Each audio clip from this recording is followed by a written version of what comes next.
when 24 terrified German women barricaded themselves in a Bavarian hunting lodge and screamed, "We won't take our clothes off," at approaching American soldiers in May 1945, they never imagined what would happen next. What the guards did in response didn't just shock the women, it changed everything they thought they knew about mercy, dignity, and survival. But just when they'd rebuilt hope from the ashes of war, discovered hidden documents that proved their legal claim to the lodge, and dared to believe in a future, someone set a fire in the dead of night that threatened to destroy it all. The arsonist had a plan. The local authorities had an agenda. And these women had absolutely nothing left to lose. What happened when they stood before the judge one final time will restore your faith in the power of ordinary people to fight extraordinary evil. But only if you stick around for the ending. Subscribe right now and comment where you're watching from. Because this true story of courage proves that sometimes the quietest voices echo the loudest across history. The boots made a soft crunching sound in the wet pine needles. Greta Miller pressed her back against the cold stone wall of the hunting lodge and listened. 23 other women huddled behind overturned tables in the dim room. The afternoon light came gray through the dusty windows. Outside, birds scattered from the trees. A voice called out in English, "Halt!" Greta's heart hammered against her ribs. She was 23 years old. She had survived the bombing of Dresden. She had walked for 2 weeks to reach this lodge in the Bavarian forest. The other women looked at her now with wide eyes. "They're here," whispered Anya, the youngest. She was only 16. Her hands shook. Greta had heard the stories. Every woman in Germany had heard them. What soldiers did when they found women alone. What happened in the ruins of cities. What happened in basements and attics and hunting lodges in the forest. The door rattled. "We won't take our clothes off," Greta shouted. Her voice cracked. "We won't." The other women took up the cry. "We won't! We won't!" The door swung open. 3 American soldiers stood in the doorway, their rifles pointed at the floor. The lead soldier was tall with dark skin and sergeant stripes on his sleeve. He raised one hand slowly. "Easy now," he said in slow, careful German. "We're here to secure the area. We're here to help." Greta didn't move. Behind her, someone sobbed quietly. A woman in an American uniform stepped forward. She wore a medical armband and captain's bars. Her hair was pulled back neat under her cap. She looked tired, but her eyes were kind. "My name is Captain Ruth Coleman," she said through the sergeant's translation. "I'm a nurse with the U.S. Army. No one is going to hurt you. No one is going to touch you without your permission." Permission. The word hung in the air like something fragile. "I don't believe you," Greta said. But her voice was smaller now. Captain Coleman nodded slowly. "I understand. You don't know us, but I'm going to prove it to you." She turned to the sergeant. "Harper, tell the men to wait outside. Post 2 female sentries at the doors. Bring blankets, hot broth, and the medical kit." The sergeant, Harper, nodded. He spoke quick English to the other soldiers. They backed out of the room, rifles still lowered. Their boots thudded on the wooden porch. Through the doorway, Greta could see a medical truck. 2 women in uniform climbed down from the back. They carried wooden crates marked with red crosses. Captain Coleman walked slowly toward the overturned tables. She kept her hands visible. "We have blankets, we have food, we have medicine for anyone who needs it. But first I want to post some rules." She pulled a piece of paper from her pocket and a pencil stub. She wrote carefully in German, her letters neat and square. When she finished, she walked to the door and pinned the paper there with a bent nail. Greta could read it from across the room. Consent first. Always. "What does that mean?" asked Frau Schneider, one of the older women. "It means," Captain Coleman said, That nothing happens to your body without your agreement. No examinations, no treatment, nothing, unless you say yes. The room was very quiet. Outside, rain began to patter on the roof. A man in black robes appeared in the doorway. He was old with white hair and gentle eyes. He carried 2 loaves of bread and a dented kettle. "I am Father Matthias Kruger," he said, "the village priest. Captain Coleman asked me to come." He smiled sadly. "I brought what I could." The bread smelled like home, like kitchens before the war, like safety. Greta felt something crack inside her chest.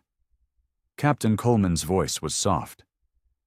"We're going to light the lamps. We're going to get you warm. We're going to make sure you're safe. And tomorrow, when you're ready, we can talk about what comes next." The sun set behind the pine trees. The rain fell steady and cold. But inside the lodge, lanterns glowed yellow warm. The women wrapped themselves in scratchy American blankets. They sipped broth from tin cups. A female corpsman moved among them with a clipboard, taking names in a quiet voice. Greta sat near the door and watched the male soldiers outside. They stood in the rain with ponchos pulled up over their helmets. They didn't look at the windows. They just stood guard. One of them was humming, a low, sad tune. For the first time in weeks, Greta let herself believe she might live until morning. The rain tapped against the windows all night long. Greta couldn't sleep. She lay on a cot near the stove and listened to the other women breathing. Some of them cried softly. Some whispered prayers. Anya curled up beside her like a child, her thin shoulders shaking. At 9 o'clock, Captain Coleman came back into the room. She had changed into a clean uniform. Her boots were wet from the rain. "I know you're frightened," she said. Sergeant Harper stood beside her, translating word for word. "I know you don't trust us yet, so I want to explain what happens next." She unfolded a piece of paper. It was a chart, carefully drawn in pencil. "This is what we call the Dignity Protocol," Coleman said. "It's a set of rules we follow, rules about respect and privacy and choice." She pointed to the first item on the chart. "First, all medical examinations are done by female staff only. No men in the room unless you specifically request one." Greta sat up a little straighter. "Second," Coleman continued, "we use translation cards to explain everything before it happens. If you don't understand something, we don't do it." She held up a stack of small cards. Each one had German words and simple pictures showing different medical procedures. "Third, you can say no. To anything. At any time. If you change your mind halfway through an examination, we stop immediately." Frau Schneider raised her hand like a schoolgirl. "What if we need help but we're too frightened to be examined?" "Then we give you help anyway," Coleman said simply. "Vitamins, food, a warm place to sleep, medicine for pain or fever. We don't make you earn safety by letting us touch you." Anja made a small sound beside Greta. It might have been a laugh, or it might have been a sob. Coleman set up privacy screens in the corner. They were made of white canvas stretched over wooden frames. Behind the screens, she arranged a small examination area. A clean sheet over a wooden table, a basin of boiled water, neat rows of medical instruments. Orchestrated narrative continuity through character development and sensory detail. I need to continue showing the careful, respectful approach of the medical team, while also showing the women's gradual trust. I should include specific details about the process, the women's reactions, and the quiet dignity being restored. Let me continue with the examination process, and then move into the night routine. "We're offering examinations," Coleman said, "to check for illness, injury, or infection, to make sure everyone is as healthy as possible. But you can decline. That's your right."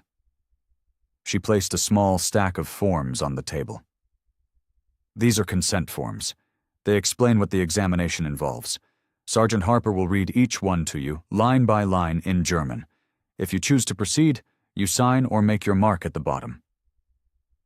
Greta stood up. Her legs felt weak. What if someone needs help but refuses to be examined? Coleman looked directly at her. Then we respect her choice. We give her vitamins, hot food, a safe place to rest. We check her temperature without touching her, from a distance with a thermometer held to her own forehead. We listen to what she needs, and provide what we can. 2 women came forward first. They were older, practical. They had survived air raids and understood triage. Coleman took them, behind the screen, one at a time. Greta could hear low voices, the splash of water, the rustle of clean cloth. When they came out, both women looked calm. One was crying, but softly, the kind of crying that comes with relief. Anya gripped Greta's hand. "I can't," she whispered. "I can't let anyone—" "Then you don't have to," Greta said firmly. She walked with Anya to where Captain Coleman stood. "She declines the examination," Greta said. Coleman nodded without hesitation. "All right. Anja, would you like some cocoa? We have powdered milk and a little sugar." Anja's eyes went wide. "Cocoa?" "Cocoa," Coleman confirmed. She ladled hot water into a cup and stirred in brown powder. The smell was rich and sweet. "Here, sit by the stove and warm up." Anya took the cup with trembling hands. She sat down on a wooden crate and sipped carefully. A tiny smile touched her lips. Greta watched Captain Coleman move among the women. She offered the examination to each one. Some accepted. Some refused. Coleman's response was the same either way. Quiet respect, a warm blanket, vitamins in a small paper envelope. 2 women had fevers. Coleman moved them to cots near the stove, where the heat was steadiest. She gave them willow bark tea for the fever, and watched them carefully. She didn't force anything. Sergeant Harper sat at a small table by the door, writing names in a logbook. Beside him, a female corpsman boiled water in a big kettle and poured it over metal basins, sterilizing them for the next day. Father Matthias moved quietly among the women. He didn't push religion on anyone. He just sat with them, listened. Sometimes he prayed out loud, soft words about mercy and courage. No one was required to join in. Some did, some didn't. Near midnight, the rain finally stopped. Captain Coleman dimmed the lanterns. She tucked an extra blanket around Anya, who had fallen asleep clutching her empty cocoa cup. Then she stepped outside. Greta followed her. The air was cold and clean. The pine trees dripped water. In the distance, a dog barked once and went quiet. The American sentry stood near the gate. He was young, with red hair and freckles. When he saw Coleman, he straightened up. "All quiet, ma'am," he said. "Good. Make sure the rotation stays on schedule. No one gets tired and careless." "Yes, ma'am." Coleman turned to Greta. "You should sleep." "I wanted to say thank you," Greta said. The words felt strange in her mouth, like something from before the war. Coleman smiled. It was a tired smile, but real. "You're welcome. Get some rest. Tomorrow we'll figure out what comes next." Greta went back inside. She lay down on her cot and pulled the blanket up to her chin. Around her, the other women were finally sleeping. Their breathing was steady and deep. For the first time in a long time, Greta felt something that might have been hope. The mist hung heavy in the pine trees when Greta woke. Morning light came gray and soft through the 4 windows. Someone had built up the fire in the stove. The room was warm. Outside, she could hear voices and the clank of metal. She sat up and looked around. Most of the other women were still asleep. Anya was curled up tight with her thumb near her mouth like a baby. Greta put on her shoes and stepped outside. An American field kitchen had been set up in the courtyard. 2 soldiers stood at a big pot, stirring porridge with wooden paddles. The smell was plain but good. Oats and salt and a hint of dried apple. A line had formed. Not just the women from the lodge, but villagers too. Older folks with weathered faces and children with 2 big coats. Everyone held a tin cup or a bowl.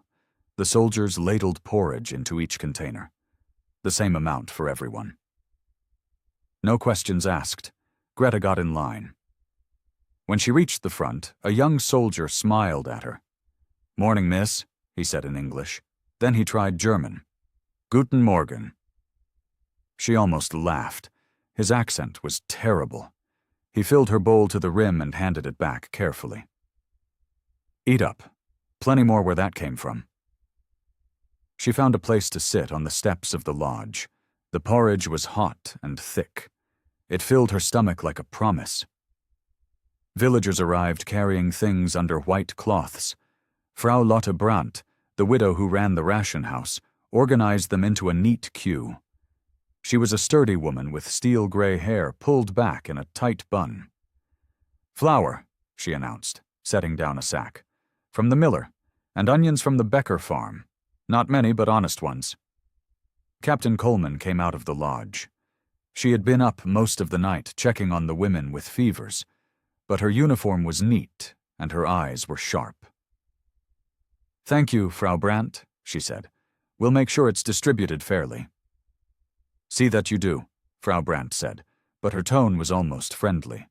"People are watching." Father Matthias arrived with a basket of eggs. "From the convent hens," he explained. "The sisters send their blessings." As the morning grew brighter, people began to talk. Not loud, but steady. Greta learned that the lodge sat on top of an old spring house. The water that bubbled up from the rocks below fed the village trough. It was the cleanest water for miles. A man in a dark suit arrived at mid-morning. He was thin and neat, with rimless glasses and a leather satchel. He walked like someone important. "I am Otto Ryle," he announced, "acting burgermeister of this district." Captain Coleman met him at the gate. Sergeant Harper stood beside her with his notebook ready.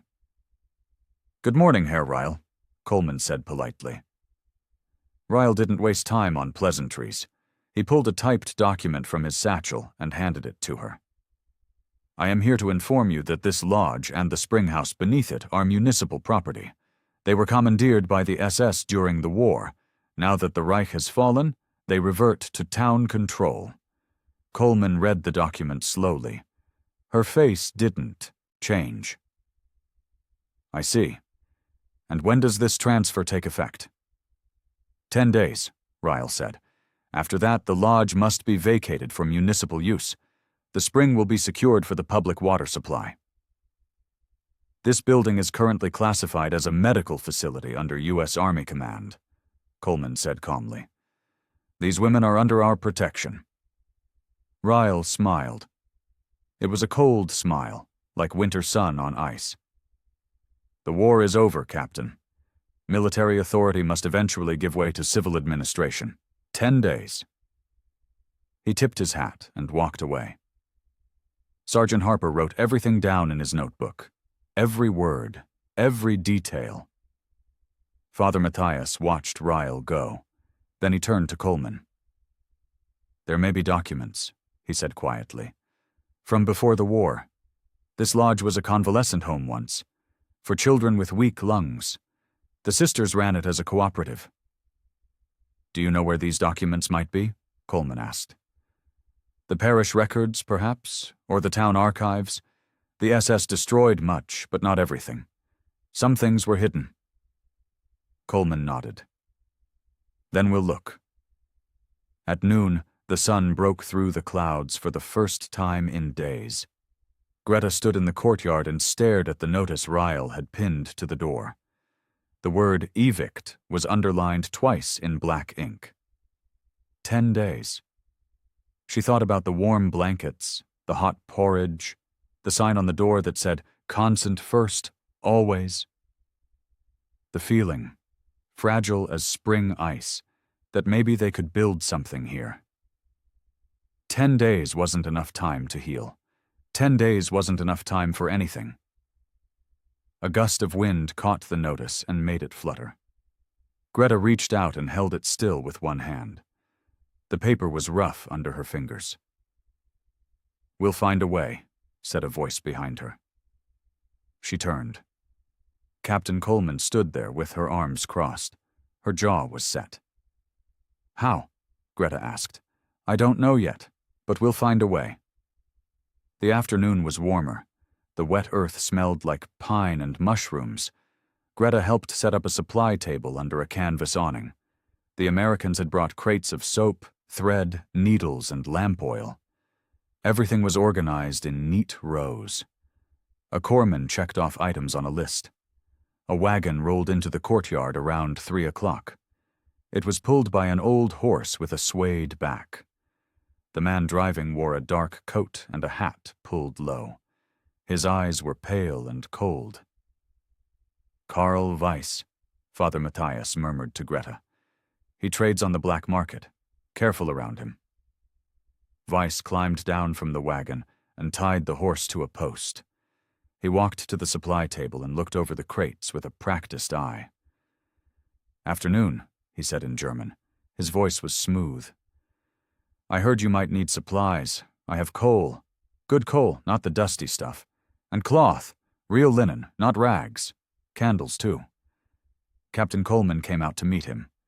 "We appreciate the offer, Herr Weiss, but we have what we need for now." Weiss smiled. "I'm sure you do. But winter comes early in the mountains. You'll want extra coal, and I can get other things, coffee, sugar, medicines the army doesn't carry." "No questions asked?" Coleman said dryly. "Exactly." Weiss's smile didn't reach his eyes. "Of course, I'd expect a small favor in return. Access to your storeroom, perhaps, to keep my goods safe until I can move them." "I'm afraid that won't be possible," Coleman said. "This is a medical facility, not a warehouse." Weiss's expression hardened. "Think it over, Captain. You might find you need friends in this valley.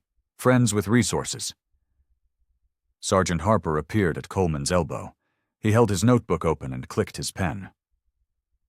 "Sir, could I get your full name and the registration number for your wagon? For our logs." Weiss's eyes narrowed.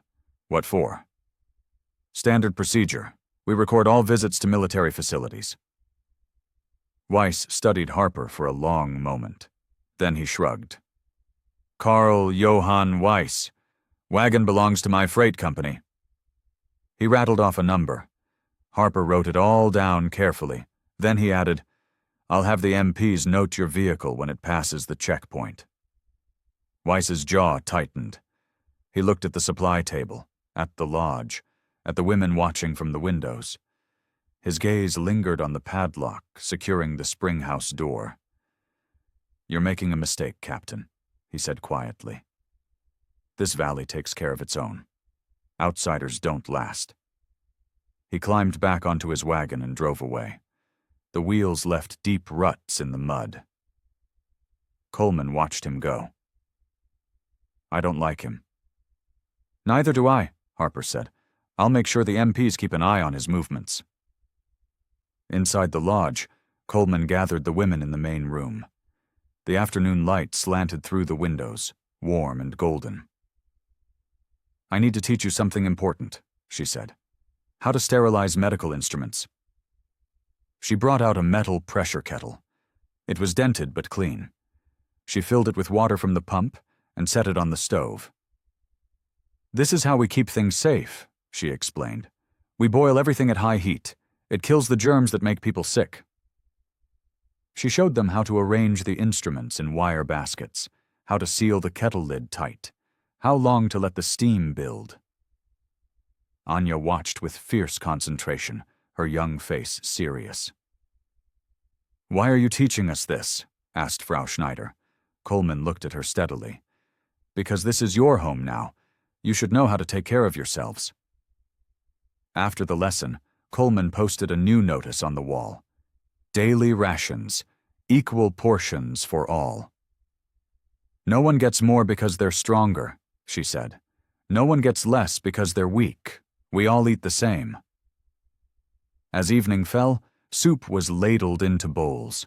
It was thin, mostly water and onions, but it was hot, and there was enough for everyone. Anya carried her bowl to a woman who was coughing badly. The woman was propped up on pillows near the stove, too weak to get up. Here, Anya said softly. She spooned a little soup into the woman's mouth.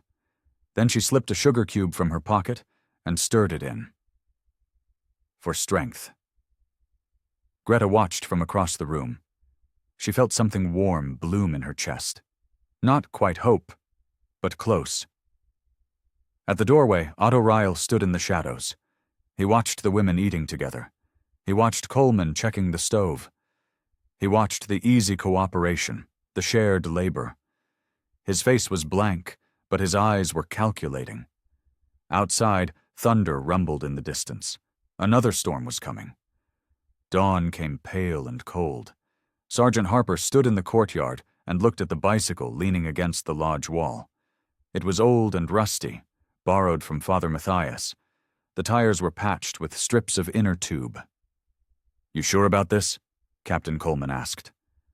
She handed him a thermos of coffee and a paper-wrapped sandwich. "It's the only way," Harper said. "The archives are in the town hall, and the original parish records are at the rectory. If there's proof this place was a cooperative before the war, that's where it'll be." Coleman nodded. "Be careful. The curfew lifts at 6, but you'll still have MPs checking papers." "I've got my authorization orders." Harper patted his breast pocket. "I'll be back by noon." He climbed onto the bicycle and pedaled down the muddy road. The wheels wobbled. The chain squeaked. But it moved. The forest was quiet in the early morning. Mist hung between the trees like ghosts. Harper's breath puffed white in the cold air. He kept to the main road, following the ruts left by military vehicles. He reached the village just as the church bell rang 6 times. The rectory was a small stone building beside the church. Smoke rose from its chimney. Harper leaned the bicycle against the wall and knocked. Father Matthias opened the door. He was dressed in black with a worn cassock and simple wooden cross. "Sergeant Harper, come in. You look frozen." The rectory was warm. A coal stove glowed in the corner. Father Matthias poured hot tea into chipped cups. "I need to see the parish records," Harper said. "Anything about the lodge? Any mention of a cooperative or a convalescent home?" Father Matthias nodded slowly. "I thought you might. Come." He led Harper to a small room lined with shelves. The shelves held ledgers bound in cracked leather, their spines labeled with dates going back 100 years. "The sisters kept excellent records," Father Matthias said, "until 1938, when the SS took over the lodge. After that—" He trailed off. They pulled down ledgers from the 1930s and spread them on a wooden table. The pages were yellowed and brittle. The handwriting was neat. A woman's hand, patient and careful. Harper turned pages slowly. He found entries about baptisms, marriages, funerals. Then, in a ledger from 1936, September 12th, meeting of the Healing Work Cooperative. Present, Sister Agnes, Matron Köhler, Widow Brandt, Father Matthias. Discussed expansion of the children's convalescent home. The harmful mountain air continues to benefit weak lungs. Harper's pulse quickened. "This is it. This is proof the cooperative existed." Father Matthias leaned over his shoulder. "Keep reading." Harper found more entries. The cooperative had run the lodge for 3 years. They had cared for sick children. They had maintained the spring house and shared the water with the village. Everything was documented: meetings, expenses, donations. Then the entries stopped abruptly in March 1938.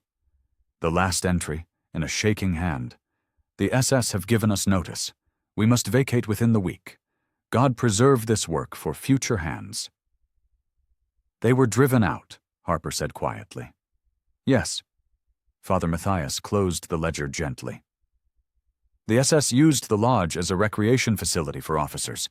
The children were sent away. Sister Agnes and Matron Köhler tried to fight it, but... He shrugged sadly.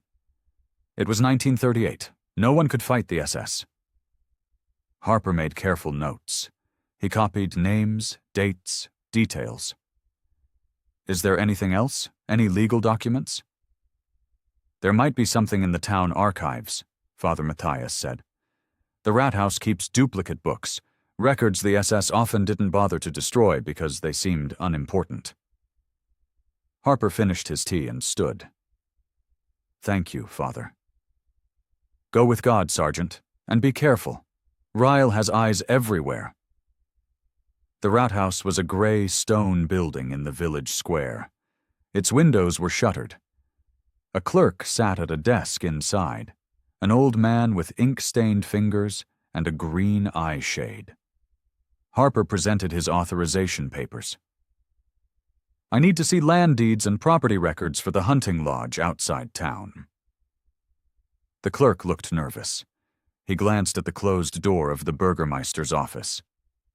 Those records, they're not organized. It could take days. I have authorization from U.S. military government, Harper said firmly. I need those records today. The clerk swallowed.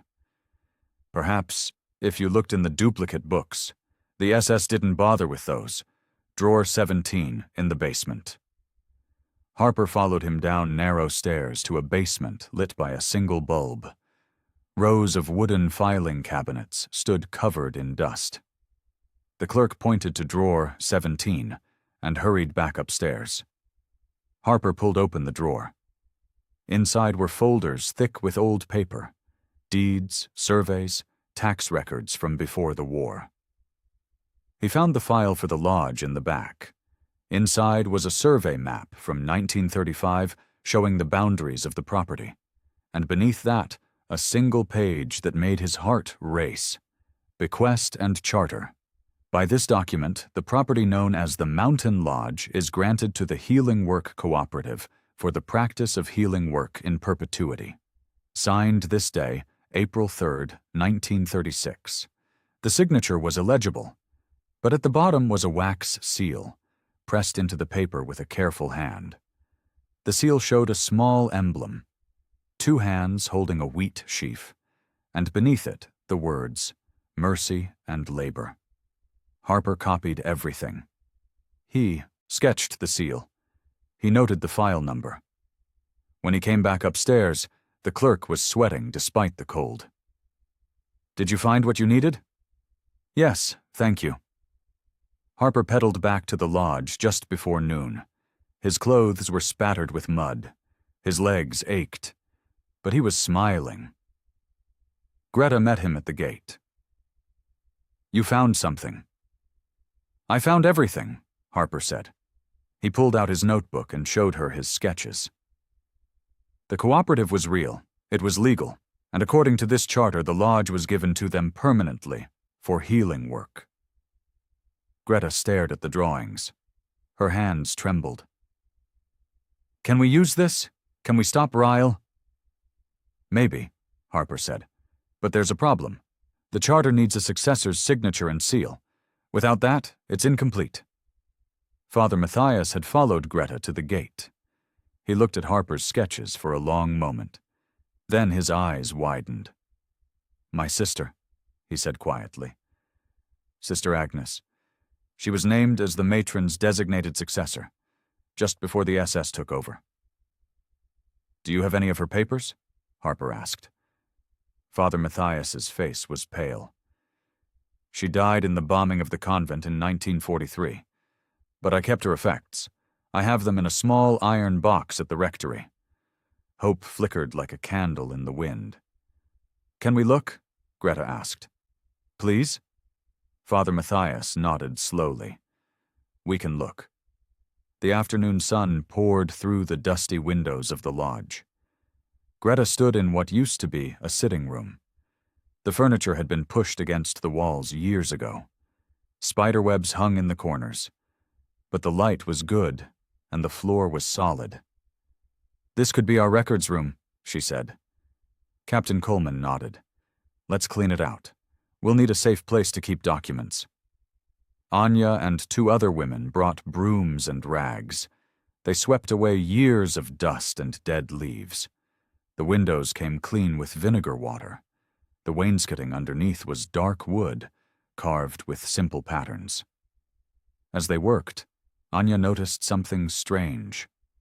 Water stains ran down one section of wall in an odd pattern. She pressed her hand against the wood panel. It shifted slightly. "Greta," she called. "Come look at this." Greta came over. She pushed gently on the panel. It was loose, held in place by just 2 nails that had rusted through. "Help me," Greta said. Together they pried the panel away from the wall. Behind it was a hollow space, dark and dry, and inside the space sat a tin box wrapped in oilcloth. Greta's hands shook as she lifted it out. The box was heavy. The oilcloth was brittle with age, but it had done its job. The tin underneath was barely rusted. "Get Captain Coleman," Greta whispered, "and Father Matthias." They gathered in the clean room, Greta, Coleman, Harper, Father Matthias, and half a dozen of the women. Greta set the box on a cleared table. She unwrapped the oilcloth carefully. The tin box had a simple latch. It opened with a soft click. Inside were papers. A ledger bound in dark, green cloth, meeting minutes written in the same careful hand Harper had seen in the parish records. Ration cards from 1937, stamped and official, and at the bottom, a single document on heavy paper. Father Matthias lifted it out with trembling fingers. "This is it," he breathed. "The bequest." The document was exactly as the duplicate in the Rathaus had described.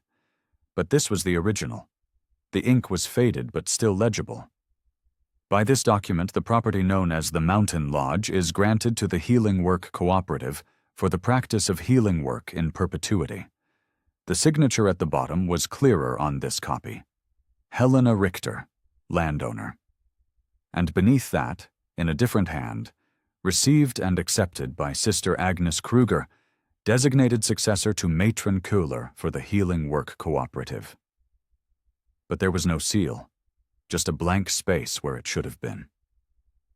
Father Matthias touched the empty space. Agnes was supposed to seal this, but the SS came before she could. The matron fled with the children. Agnes tried to hide the documents, but she never finished the legal process. "What does that mean?" Anya asked. Sergeant Harper studied the document carefully. "It means we have proof the cooperative existed and received this property legally, but without the seal, someone could argue it was never officially completed." Greta felt hope drain away like water through sand. Captain Coleman set her jaw. "Then we seal it now. Can that be done, Father? Legally? If we could prove Sister Agnes was the legitimate successor, if we could find her official seal." Father Matthias trailed off. "But she died 7 years ago. Her belongings were scattered in the bombing." "You said you kept some of her effects," Harper reminded him gently. Father Matthias looked up. His eyes were bright with sudden hope. Yes, I did. A small iron box. I buried it in the rectory garden when the bombing started. I dug it up after the war and put it in my study. I haven't opened it in years." "What's in it?" Greta asked. "I don't know. I couldn't bear to look. She was my only sister." Father Matthias's voice cracked. "But if there's any chance her seal is there—" Coleman put a hand on his shoulder. "Let's go find out." They left Harper and the women to secure the original documents in a U.S. Army document pouch. Waterproof and officially marked. Greta went with Coleman and Father Matthias to the rectory. The iron box was small and dented. Father Matthias lifted it from a shelf in his study with shaking hands. He set it on the table and paused, his fingers on the latch. "She was only 32 when she died," he said quietly. "She dedicated her life to caring for sick children. She would have been so happy to know the cooperative is being rebuilt." He opened the box. Inside were small treasures: a pressed flower, a photograph of a young woman in a nun's habit, smiling at the camera, a rosary with worn beads, letters tied with ribbon, and at the bottom, a small silver ring. Father Matthias lifted it with trembling hands. The ring was simple, a plain band with a flat face. Carved into the face was a tiny emblem, 2 hands holding a wheat sheaf, and beneath it, the words too small to read without squinting. Greta leaned close. "Mercy and labor," she whispered, "just like in the charter." Coleman's face broke into a smile. "That's it. That's the seal." They hurried back to the lodge as the golden afternoon light began to fade. The other women had lit lamps in the records room. The original bequest lay on the table, protected by clean cloth. Harper examined the ring under lamplight. "The emblem matches the one in the duplicate records. If we can make an impression, we can prove this is the legitimate seal." "How do we do that?" Anja asked. "With sealing wax," Father Matthias said, "like they used to do for official documents. The wax holds the impression." They found a candle and melted wax into a shallow dish. Father Matthias held his sister's ring over the wax, then pressed it down firmly. When he lifted it, a perfect impression remained: 2 hands, wheat sheaf, and the words clear as day. It matched the seal described in the charter exactly. Greta felt tears prick her eyes. "We have everything we need." "Not quite," Coleman said. She pulled out paper and a pen. "We need affidavits, legal statements from witnesses. Father Matthias, I need you to write down everything you know about Sister Agnes and her role in the cooperative.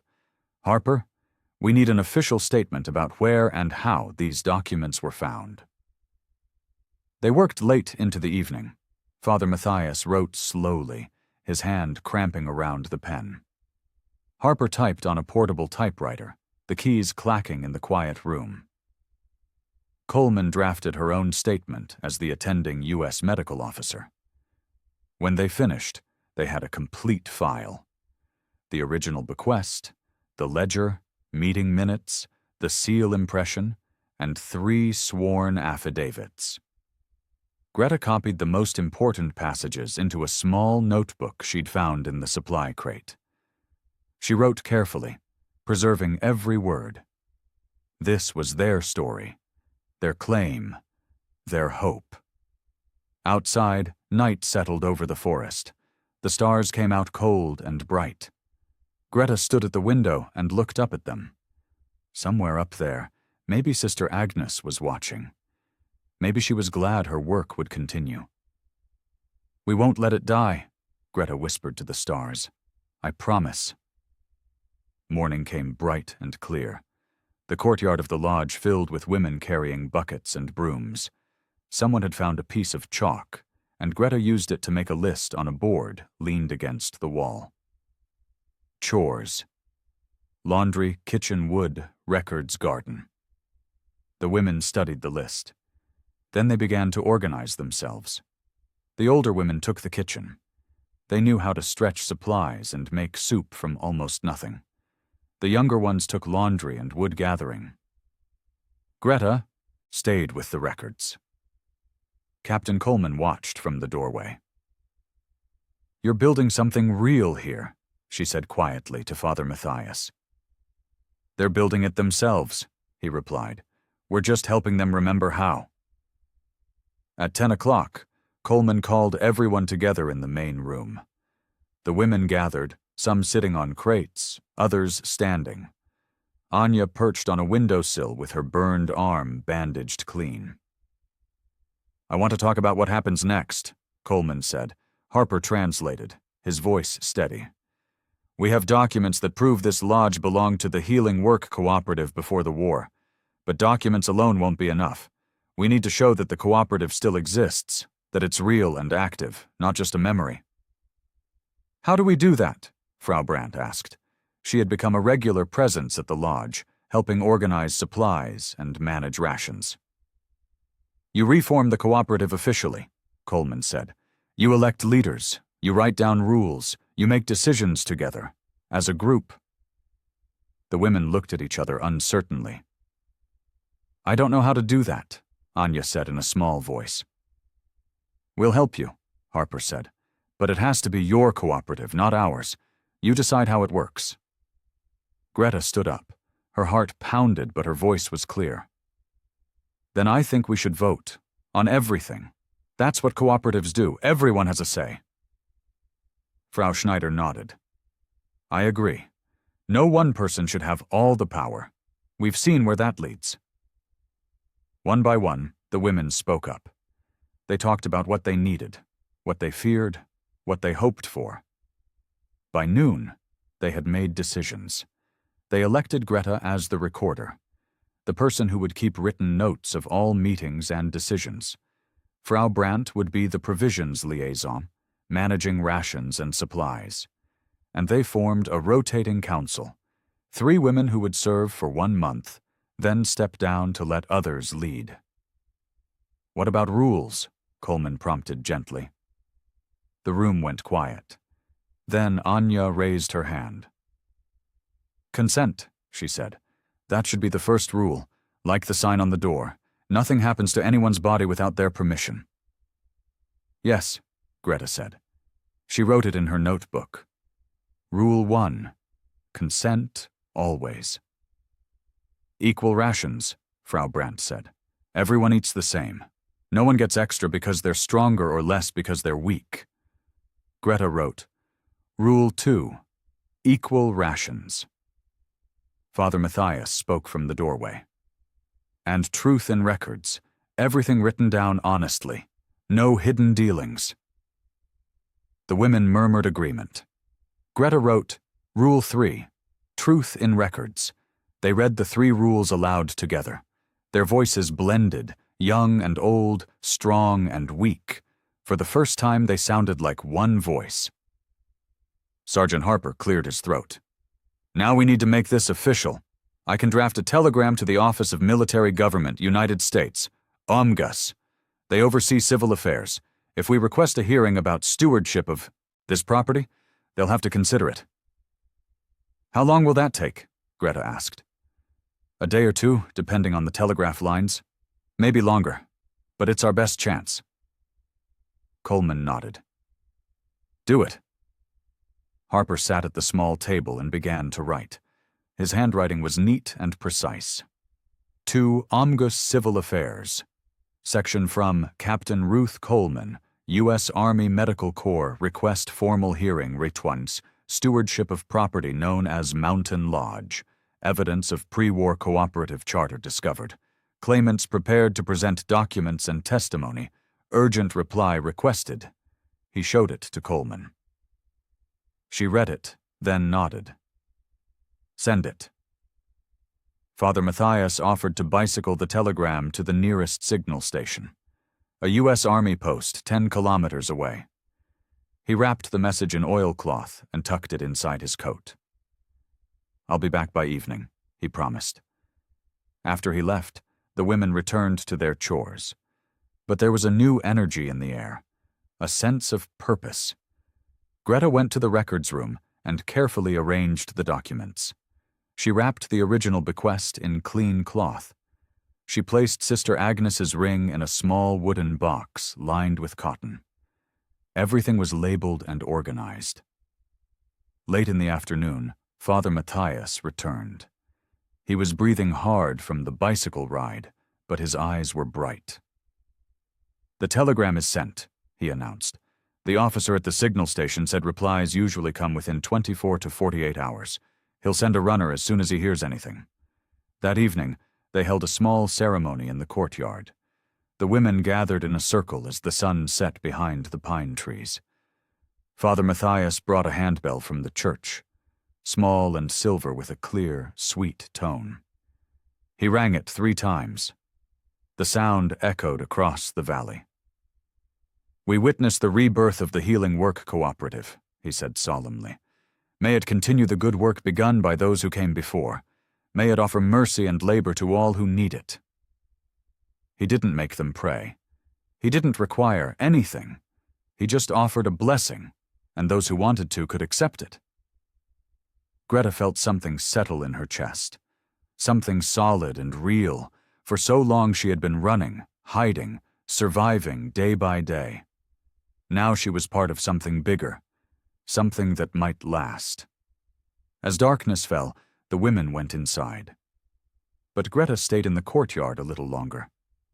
She looked at the lodge with fresh eyes, the mended windows, the smoke rising from the chimney, the clean, swept porch. This was home now, and they would fight to keep it. 2 days passed. The women fell into a rhythm. They rose at dawn and worked until dusk. Anya helped with laundry, scrubbing clothes in big tubs filled with spring water. Frau Schneider baked bread in the lodge's old oven, coaxing it back to life with careful tending. Greta spent hours in the records room, copying important documents in case the originals were lost. Captain Coleman ran optional medical clinics in the morning. Some women came for examinations. Others came just to talk. Coleman listened more than she spoke. She treated each woman with the same careful respect, whether they wanted help or not. Sergeant Harper taught English in the afternoons. Simple phrases. "Good morning." "Thank you." "Please. I need help." The women practiced together, laughing at their clumsy accents. In the evenings, Father Matthias sometimes led hymns, or they sat in silence, or they told stories about home, the way things used to be before the war. It felt almost peaceful. Then, on the morning of May 8th, a courier jeep arrived. The driver was young with dust on his uniform. He handed Harper a sealed envelope marked with official stamps. Harper opened it carefully. His eyes scanned the page. Then he looked up, smiling. "They've set a hearing," he announced. "May 9th at the village hall. We're to bring all documents and witnesses." The women erupted in nervous chatter. One day. They had 1 day to prepare. Coleman took charge immediately. "Greta, you'll present the documents. Father Matthias, you'll testify about the cooperative's history. I'll provide a statement about current medical use. Harper will translate." They spent the rest of the day rehearsing. Greta practiced speaking clearly and slowly. She went over the timeline again and again. The cooperative's founding in 1936, the SS takeover in 1938, the recovery of the hidden documents, the discovery of Sister Agnes's seal. Father Matthias drafted his testimony on paper, writing and rewriting until every word was precise. Coleman sorted through medical logs, showing how the lodge had been used to house and care for displaced women. She documented every examination, every treatment, every meal served. Late in the afternoon, Otto Ryle appeared at the gate. He wore his dark suit and carried his leather satchel. A uniformed clerk walked beside him, taking notes. "Captain Coleman," Ryle said formally, "I understand there is to be a hearing tomorrow." "That's correct," Coleman replied. "I wanted to remind you, and these women, that the village has legitimate claims to both the lodge and the spring. We need the water. We need the building. Personal sentiment cannot override public necessity." Coleman's voice was calm but firm. "The hearing will determine what's legitimate, Herr Ryle. That's why we have courts and judges." Ryle's jaw tightened. "Indeed. I simply wanted to ensure everyone understands the stakes. 10 days was generous. But if the hearing goes against you, evacuation will be immediate." He turned and walked away, the clerk hurrying to keep up. Anya watched him go. "He scares me," she whispered. "He's just a man," Greta said, but her hands were shaking. That evening, the women gathered for a simple meal, potato soup and bread. No one talked much. The weight of tomorrow hung over them like smoke. After dinner, Greta sat by the window with her notebook. She opened to a fresh page and began to write. "Tomorrow we stand before a judge. Tomorrow we find out if decency and law still mean something. Tomorrow we learn if we have a home, or if we must run again. I am afraid. But I am not alone." She closed the notebook and looked around the room. Anya was mending a sock by lamplight. Frau Brandt was going over ration lists one more time. Captain Coleman was checking medical supplies, making sure everything was in order. They were afraid, too. But they were here. They were together. Outside, the night was dark and still. The clock in the village struck 9. The curfew siren wailed faintly in the valley, a reminder that the war's shadow still covered everything. But in the lodge, the lamps stayed lit. The fire burned steady, and 24 women prepared to fight for their home. Fog hung thick in the valley when Greta woke. She had barely slept. Every time she closed her eyes, she saw Otto Ryle's cold smile. Every time she drifted off, she dreamed of being forced back onto the road with nowhere to go. Breakfast was quiet. Porridge with half an orange for each person, the last of a Red Cross crate that had arrived 2 days before. The oranges were small and slightly dried out, but they tasted like sunshine. Like hope. "Eat," Captain Coleman said firmly. "You'll need your strength." At 8 o'clock, they began the walk to the village hall. Greta carried the wooden box with the documents, holding it carefully against her chest. Father Matthias walked beside her in his black cassock, his face pale but determined. Captain Coleman and Sergeant Harper flanked them like guards. The other women came too, all 24 of them. They walked in a quiet line through the misty forest, their footsteps soft on the wet path. The village hall was a squat stone building with cracked plaster and a sagging roof. Inside, someone had set up folding chairs in rows. A table at the front served as a makeshift judge's bench. Otto Ryle was already there. He sat in the front row with his clerk and 2 other men. Village elders, Greta guessed. They wore dark suits and serious expressions. The judge arrived at 9 o'clock sharp. He was an older man with silver hair and tired eyes. Before the war, he had been a lawyer in Munich. Now he was one of the few educated men left alive, pressed into service to settle disputes in a broken country. "Please be seated," he said wearily. Everyone sat. The room smelled like damp stone and old wood. The judge shuffled papers. "We are here to consider the question of stewardship for the property known as the Mountain Lodge. Herr Ryle, as acting Burgermeister, you may present your claim first." Ryle stood. He was smooth and confident. He spoke about the village's need for water. He talked about housing shortages and the obligation to use all buildings for the public good. He cited municipal laws and emergency regulations. "The lodge has sat empty for years," Ryle concluded. "It should be returned to productive use under proper local authority." The judge made notes. "Thank you. Now, Captain Coleman, you represent the current occupants?" Coleman stood. "I represent the United States Army Medical Corps, which is currently using the lodge as a medical facility. I also speak on behalf of the women who have reformed the Healing Work Cooperative, the original legal owners of this property." Ryle snorted. "Legal owners? That cooperative died 7 years ago." "No," Greta said. She stood before she could lose her nerve. "It didn't die. It was stolen." The judge looked at her. "And you are?" "Greta Miller. I am the recorder for the Healing Work Cooperative." Her voice shook, but she kept going. We have documents. Proof that this lodge was legally given to the cooperative in 1936. Proof that it was taken by force in 1938. And proof that we have the right to reclaim it." She walked to the front and carefully opened the wooden box. She laid out the documents one by one.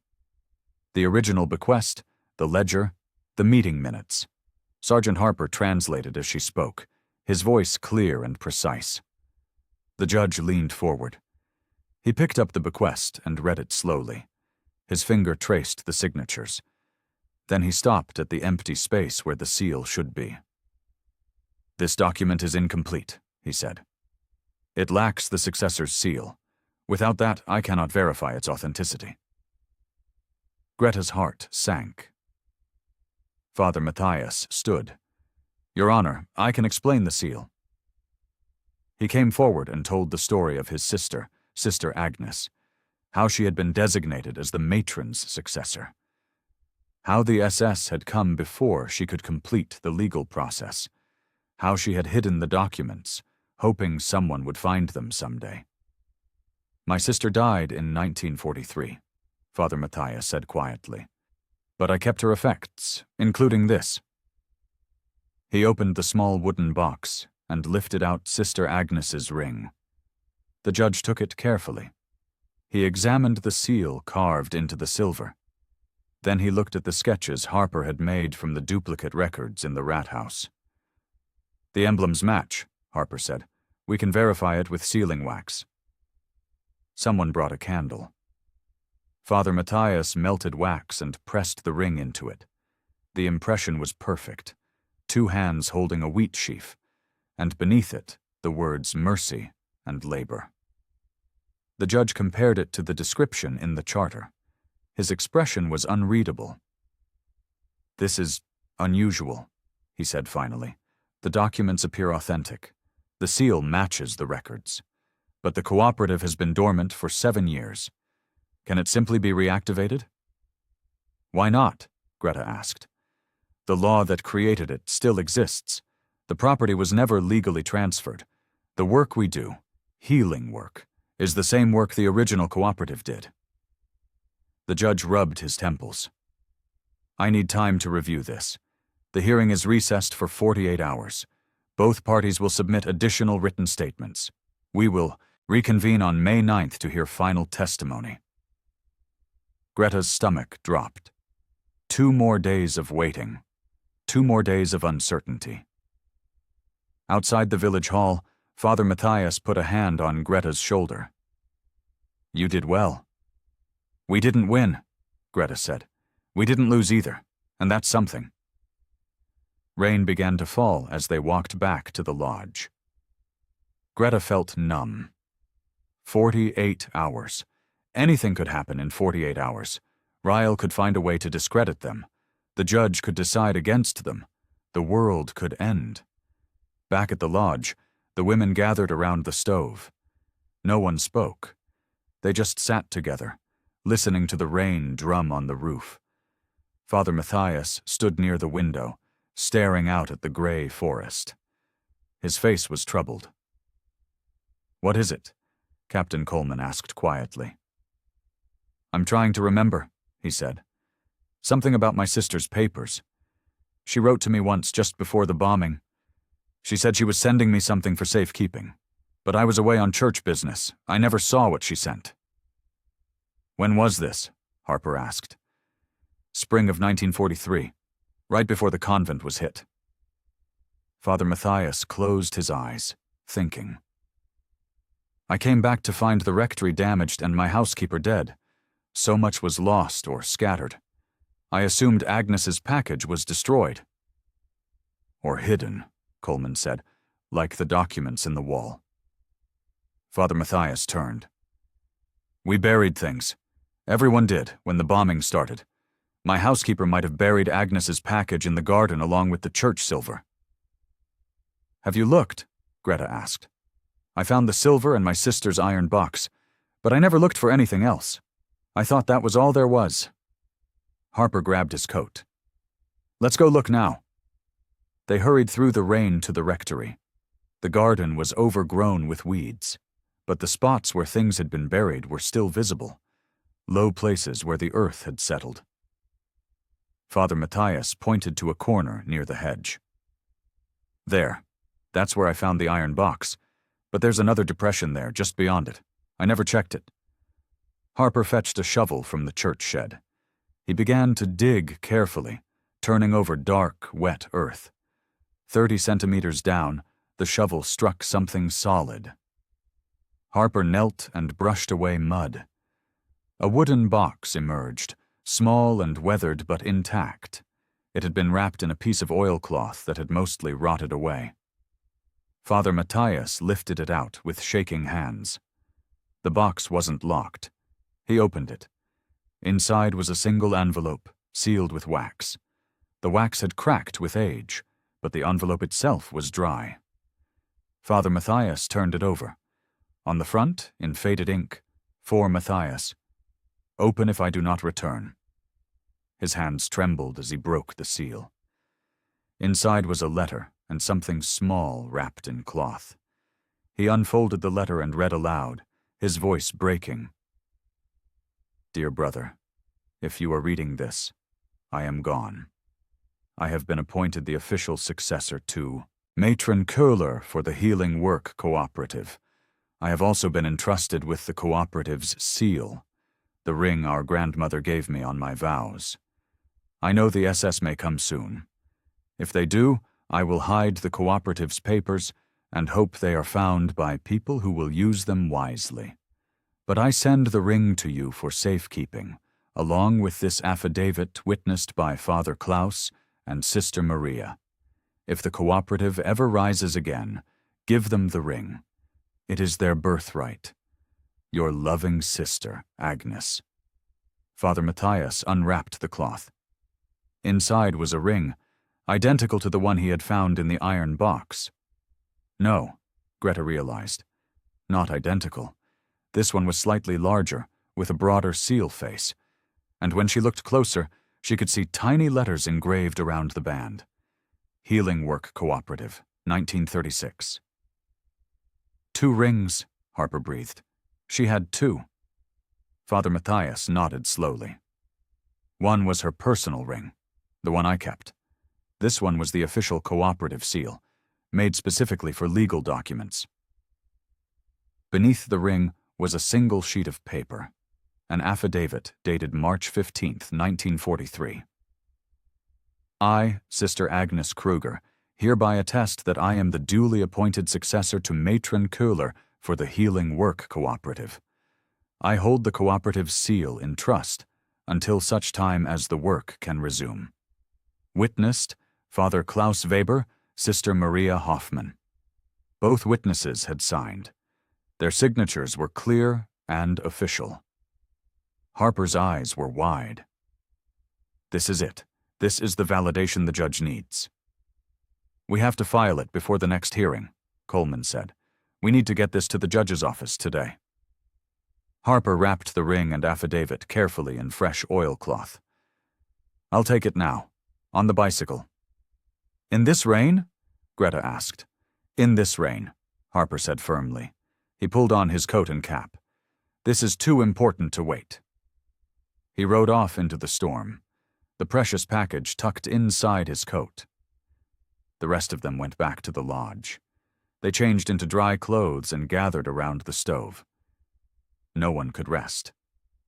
They just waited, watching the rain, counting the minutes. Harper returned 3 hours later, soaked to the bone, but smiling.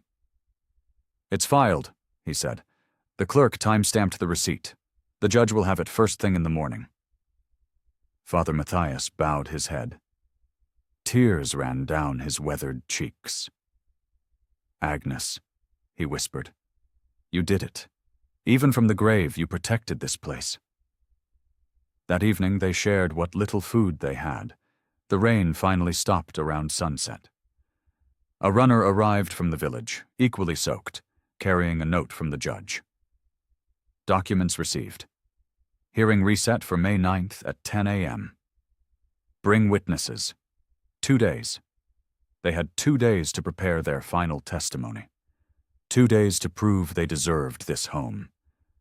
Greta sat by the window as twilight fell. She opened her notebook and wrote, "Hope is a strange thing. It comes from the strangest places. From a ring buried in a garden. From a sister's love that reaches across death. From women who refuse to give up. We will stand before the judge again. And this time, we will win." Outside, the clouds broke apart. Stars appeared one by one in the dark sky. The forest dripped and sighed. And in the lodge, the fire burned warm. Morning came clear and cold. The sky was scrubbed clean by the rain. Everything smelled fresh, pine needles and wet earth and possibility. The women woke early and worked with quiet purpose. There was nothing to do but wait for May 9th. But waiting didn't mean sitting idle. Anya suggested they plant a garden. "We'll need food," she said practically, "and gardens make a place look lived in, like people plan to stay." Greta thought it was brilliant. They found twine in the supply shed and stakes from broken furniture. In the courtyard behind the lodge, they marked out neat rows. The soil was rocky but workable. They borrowed tools from the village: a spade, a hoe, a rake with missing teeth. Frau Brandt arrived with a small cloth bag. "Marigold seeds," she announced, "from my mother's garden. They grow in the worst soil, and they protect other plants from pests." "How?" Anja asked. Frau Brandt smiled. "They're brave. They stand guard and make the potatoes feel safe enough to grow." The women laughed. It felt good to laugh. It felt almost normal. They planted the marigolds first, ringing the garden plot like little soldiers. Then they prepared the interior for vegetables, whatever seeds they could find or trade for. Potatoes if they were lucky. Cabbage. Maybe some carrots. As they worked, Captain Coleman came out with her medical bag. "I'm holding health talks this afternoon," she announced. "Optional, as always. Anyone who wants to learn about nutrition and staying healthy through the summer is welcome." Several women raised their hands immediately. Inside the lodge, Sergeant Harper set up his makeshift classroom. He had drawn English words on cards and pinned them to the wall. "Hello, thank you, please help, food, water." He taught simple phrases. The women repeated after him, their accents thick but earnest. They laughed at their mistakes. They helped each other remember. Greta watched from the doorway. This was what a home looked like, she thought. Not just a building. People learning together, working together, growing together. Around noon, Karl Weiss's wagon appeared on the road.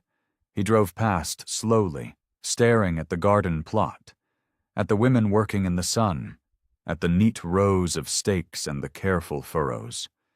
He pulled his horse to a stop and leaned out. "Playing farmer now?" he called mockingly.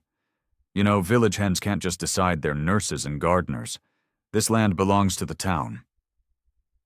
Captain Coleman walked to the gate. Her voice was ice cold. "This land is under U.S. military protection pending legal determination. You're trespassing if you cross this gate without authorization." Weiss's smile faded. "We'll see. What the judge says." "Yes," Coleman said. "We will." He drove on.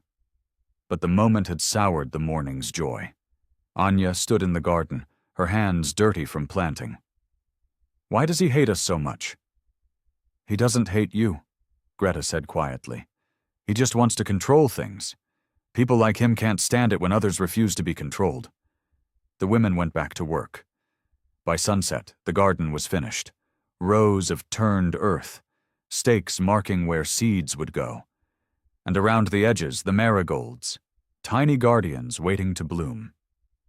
That evening, Sergeant Harper found Greta sitting by the spring house. He looked tired. His uniform was dusty and his eyes were troubled. "Can I sit?" he asked. Greta nodded. They sat in silence for a while. The spring bubbled softly below them. Birds called in the trees. "I need to tell you something," Harper said finally. "About why I'm here. About why I care so much about this place."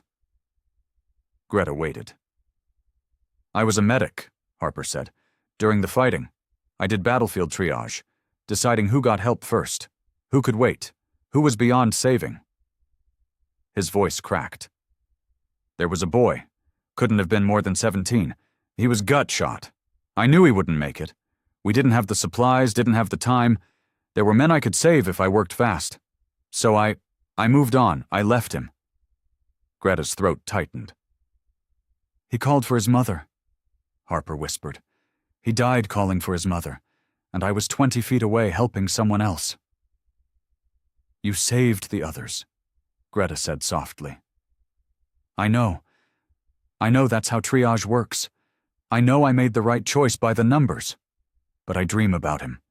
Every night, I dream about his face. Greta put her hand on his arm.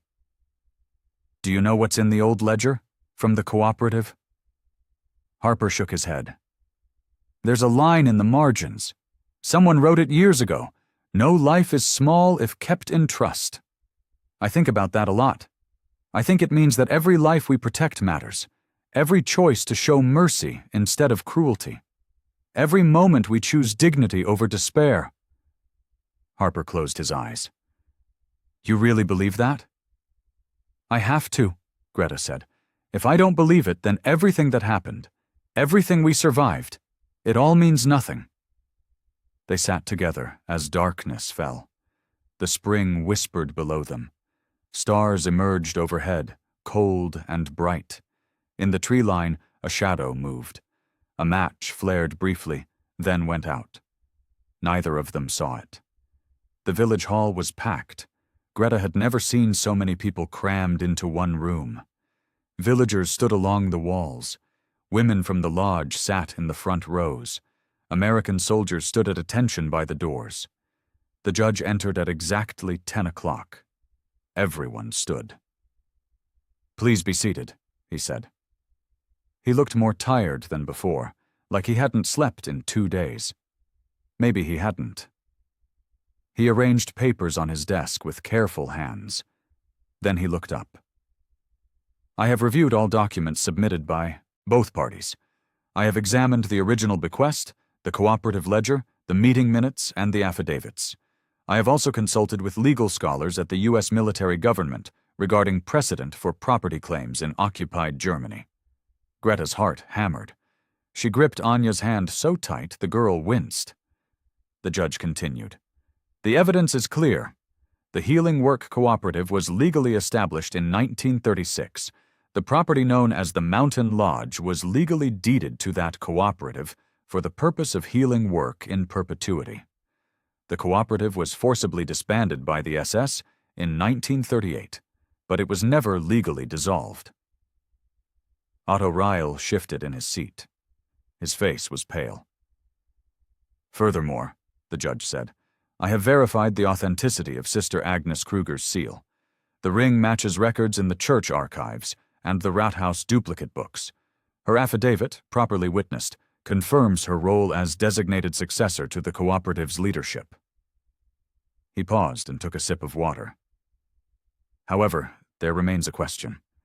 The cooperative has been dormant for 7 years. Can it simply resume operation without formal re-registration? Greta stood. Your Honor, we have reformed the cooperative. We have elected officers. We have written rules and kept records. We are doing the same healing work the original cooperative did, caring for sick and displaced people, sharing resources fairly, maintaining the spring for community use. The judge looked at her steadily. You understand that reforming a cooperative is not a casual matter? It requires proper registration, regular meetings, transparent accounting, and adherence to law. Yes, Your Honor, Greta said. We understand, and we are prepared to do all of that. The judge made a note. Then he looked at Captain Coleman. Captain, what is the U.S. Army's position? Coleman stood. The Army supports the cooperative's claim. We have documented their organizational structure, their fair distribution of resources, and their medical work. They have operated with transparency and adherence to basic legal principles. We believe they are the rightful stewards of this property. The judge turned to Ryle. Herr Ryle, do you have any evidence that contradicts the documentary proof presented by the cooperative? Ryle's jaw worked. The village needs that water supply. I asked for evidence, not assertions of need, the judge interrupted. Do you have documents showing the village owns this property?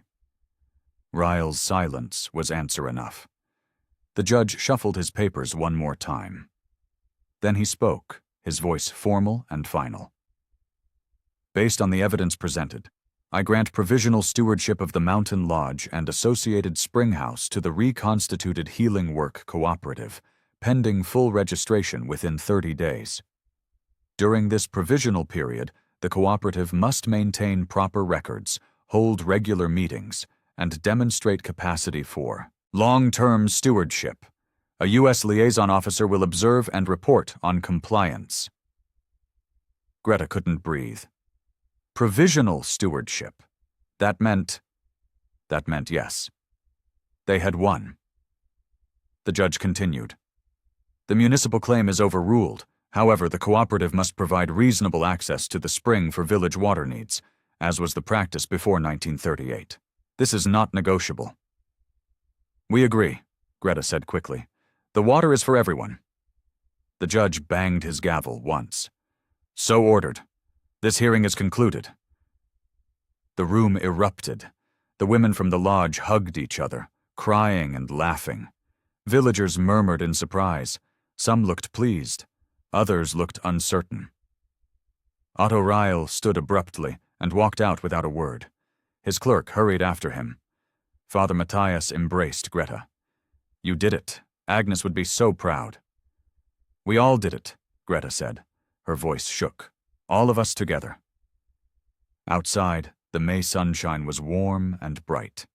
Birds sang in the trees. The world looked new. A U.S. liaison officer, a young lieutenant with kind eyes, introduced himself. I'll be checking in once a week, he explained, just to make sure everything's running smoothly. Nothing intrusive, just making sure you have what you need. Thank you, Greta said. They walked back to the lodge in a happy, chattering group. Even the villagers who had seemed uncertain began to smile. Frau Brandt announced that she would set up a public ledger at the village market, so everyone could see how rations were allocated.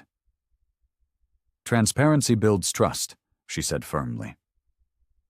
At the lodge, someone had found 2 precious tins of canned peaches.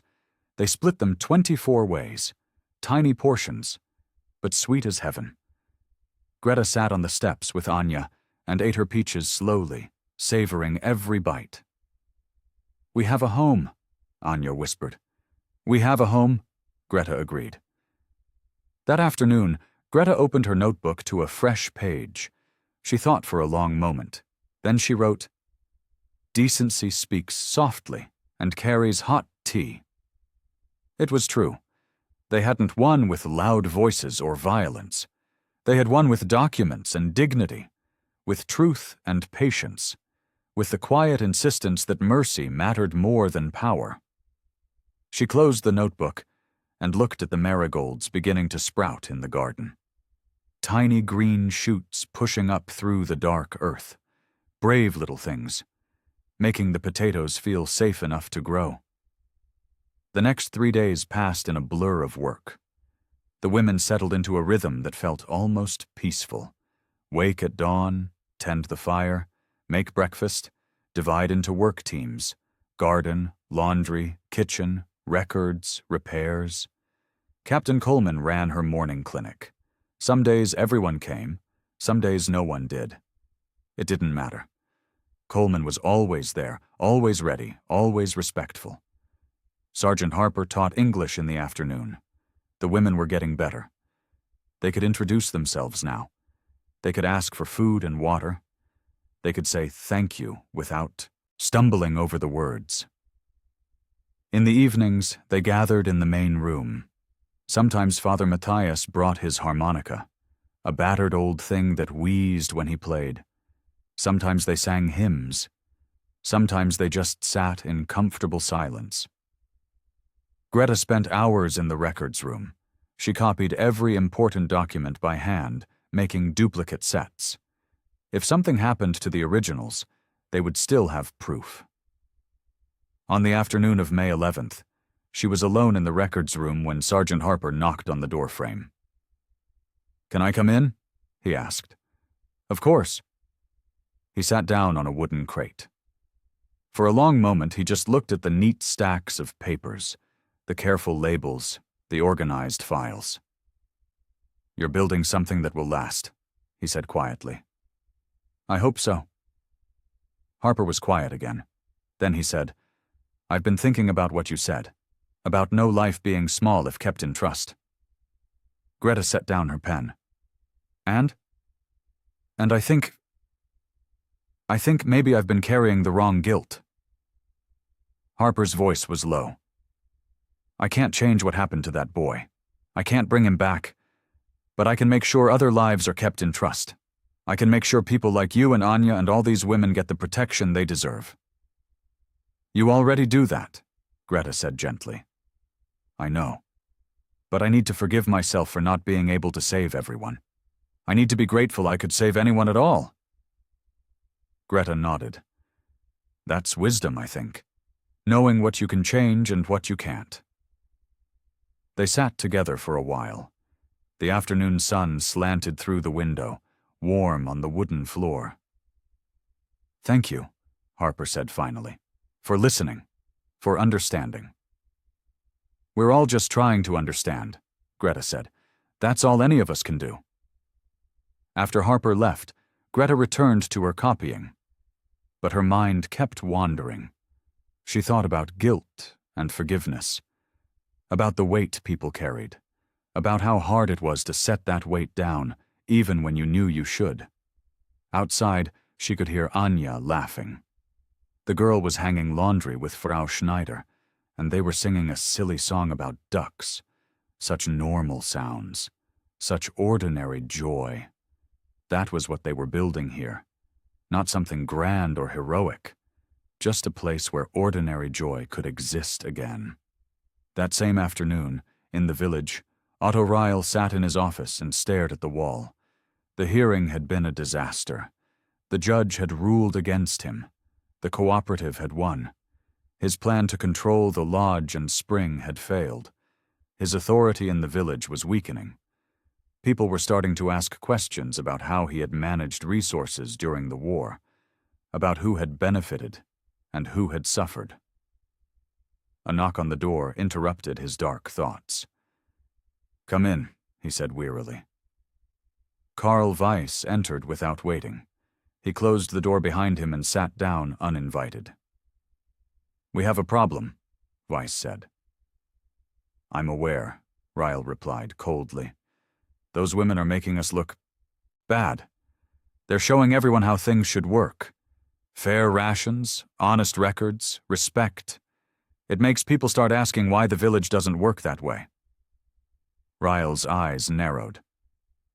"What are you suggesting?" "I'm suggesting we need to remind people that cooperatives like that don't last, that they're unstable, that they need proper oversight by men who understand business and governance." "And how do we do that?" Weiss leaned forward. His pale eyes were hard. "We create doubt. We make people question whether the cooperative can really manage that lodge and spring. We show them that amateurs can't be trusted with important resources." Ryle was quiet for a long moment. Then he said, "Be very careful, Weiss. The Americans are watching. Captain Coleman is smart, and that sergeant keeps records of everything." "I'm always careful," Weiss said. He stood and walked to the door. "I'm just saying, accidents happen, especially when people don't know what they're doing." He left. Ryle sat in his office as shadows lengthened. Outside, the village prepared for market day tomorrow. Life went on. But something had shifted. Something dark had been set in motion. Market day came bright and warm. The village square filled with handcarts and baskets. Farmers brought eggs and milk. A baker set up with dark bread and rolls. The Wehrmacht field phone in the Rathaus chattered as clerks tried to coordinate with regional offices. Frau Brandt arrived early with her ration ledger. She set up a table near the fountain and opened the book so everyone could see. "All allocations are recorded here," she announced. "Anyone can check the numbers. Anyone can ask questions. We have nothing to hide." Villagers gathered around, curious. They looked at the neat columns showing flour, salt, coal, oil. Everything accounted for. Nothing hidden. One old woman nodded approvingly. This is how it should be, open and honest. Others murmured agreement. Father Matthias arrived with a small leather pouch of coins, donations from the church. "For nails," he explained. "The storeroom door at the lodge needs proper repair. The hasps are rusting through." He went to the hardware stall, really just a table covered with salvaged tools and hardware. He bought 3-inch nails and 2 new hasps, counting out each coin carefully. Captain Coleman appeared with a basket. She had surplus bandage scraps, clean but too small for medical use. She traded them to a woman who sewed. In exchange, she got a sack of onions and a small jar of lard. "For the women," Coleman explained, "to make the porridge stick to their ribs." The woman who sewed looked at Coleman with new respect. "You're fair," she said simply. "We appreciate that." Around mid-morning, Karl Weiss arrived with his wagon. He had coal and lamp oil and other supplies people needed, but his prices were high. Too high. Frau Brandt confronted him at his wagon. "That coal is twice the official rate." "Supply and demand," Weiss said smoothly. "I'm taking all the risk transporting it." "You're taking advantage," Frau Brandt said firmly. "I won't authorize ration chits for goods purchased at those prices. Buy elsewhere, friends." People hesitated. Coal was scarce. But Frau Brandt's word carried weight. If she said the prices were unfair, they probably were. Weiss's face darkened. "You're hurting the village, old woman. People need this coal." "Then sell it at a fair price." "Or what? You'll report me to your American friends?" Frau Brandt met his gaze without flinching. "I'll report the truth, that's all. The numbers don't lie." Weiss stared at her for a long moment. Then he smiled, cold and thin. "You should be careful, Frau Brandt. The lodge isn't as safe as you think. Accidents happen to places that aren't properly managed." "Is that a threat?" "It's a fact." Weiss climbed onto his wagon. "I hope nothing unfortunate happens, but these are uncertain times." He drove away. Father Matthias watched him go, troubled. "That man is dangerous." "Yes," Frau Brandt agreed, "but we can't let fear make us dishonest. We must do what's right, even when it's hard." That afternoon, back at the lodge, Father Matthias installed the new hasps on the storeroom door. The women had piled extra straw inside to insulate the medical crates from temperature changes. The door closed solid and secure. 2 thick hasps held it shut. Father Matthias stepped back and admired his work. "That should keep everything safe," he said. Greta helped him sweep up wood shavings. "Thank you, Father, for everything you've done for us." "I should thank you," he replied. "You've shown this village what courage looks like, what dignity looks like. That matters more than you know." That evening, as the sun set behind the mountains, a dog in the village began barking. Barking at nothing, it seemed. Just barking and barking until its owner brought it inside. The wind shifted. It came from a different direction now, from the east instead of the west. Small changes, easy to miss. But someone was paying attention. On the evening of May 12th, something remarkable happened. Someone, no one was quite sure who, suggested a celebration. "We've been working so hard," Anya said. "Can't we have just one night of fun?" Captain Coleman smiled. "I think that's a wonderful idea." They set up in the courtyard. Someone found lanterns and hung them from tree branches. A GI brought his harmonica. Father Matthias brought a fiddle that had belonged to his father. He wasn't very good, but he tried. The music was simple. A folk tune, old as the mountains. The kind of song farmers had danced to for generations. One of the soldiers demonstrated a reel, a quick-stepping dance where you linked arms and spun. The women watched, laughing. Then Anya tried it. She spun once, twice, her skirt whirling. More women joined in. They weren't graceful. They stumbled and laughed. But it didn't matter. Someone had found flour and a spoon of precious jam. They mixed it into a cake of sorts. Flat and dense, but sweet enough to taste like celebration. They cut it into 24 pieces. Each woman got one. The soldiers politely declined, saying the food was for the people who lived here. Greta sat on the steps and ate her tiny piece of cake slowly. It tasted like hope, like the future, like the possibility that life could be good again. Anya sat beside her, practicing English numbers with Sergeant Harper. 1, 2, 3, 4. Good, Harper praised. Now try. I would like some water, please. Anya repeated it carefully. Her accent was thick but clear. Captain Coleman sat nearby with Father Matthias. They were discussing the registration forms that would be due in 30 days. The paperwork is straightforward, Coleman explained. Basic information about the cooperative's structure, its purpose, its leadership. We'll file it with OMGUS and with the local civil affairs office. And then, Father Matthias asked, and then the provisional status becomes permanent. As long as you maintain proper records and hold regular meetings, the cooperative will be legally recognized. Father Matthias smiled. Mercy and labor, that's all we need. As darkness fell, the music slowed. The women were tired, good tired, the kind that comes from honest work and honest joy. They said their good nights and drifted inside. The lanterns were doused one by one. Greta was one of the last to go in. She stood in the courtyard and looked up at the stars. They were so bright here in the mountains, so clear. She thought about the journey that had brought her to this place, the bombing, the fear, the long walk through the ruined country, the terror when the American soldiers first appeared, and now this, safety, community, hope. Thank you, she whispered to the stars. To God, maybe, to Sister Agnes, to everyone who had helped them survive. Then she went inside. At 11 o'clock, the last lantern was dimmed. The lodge settled into quiet.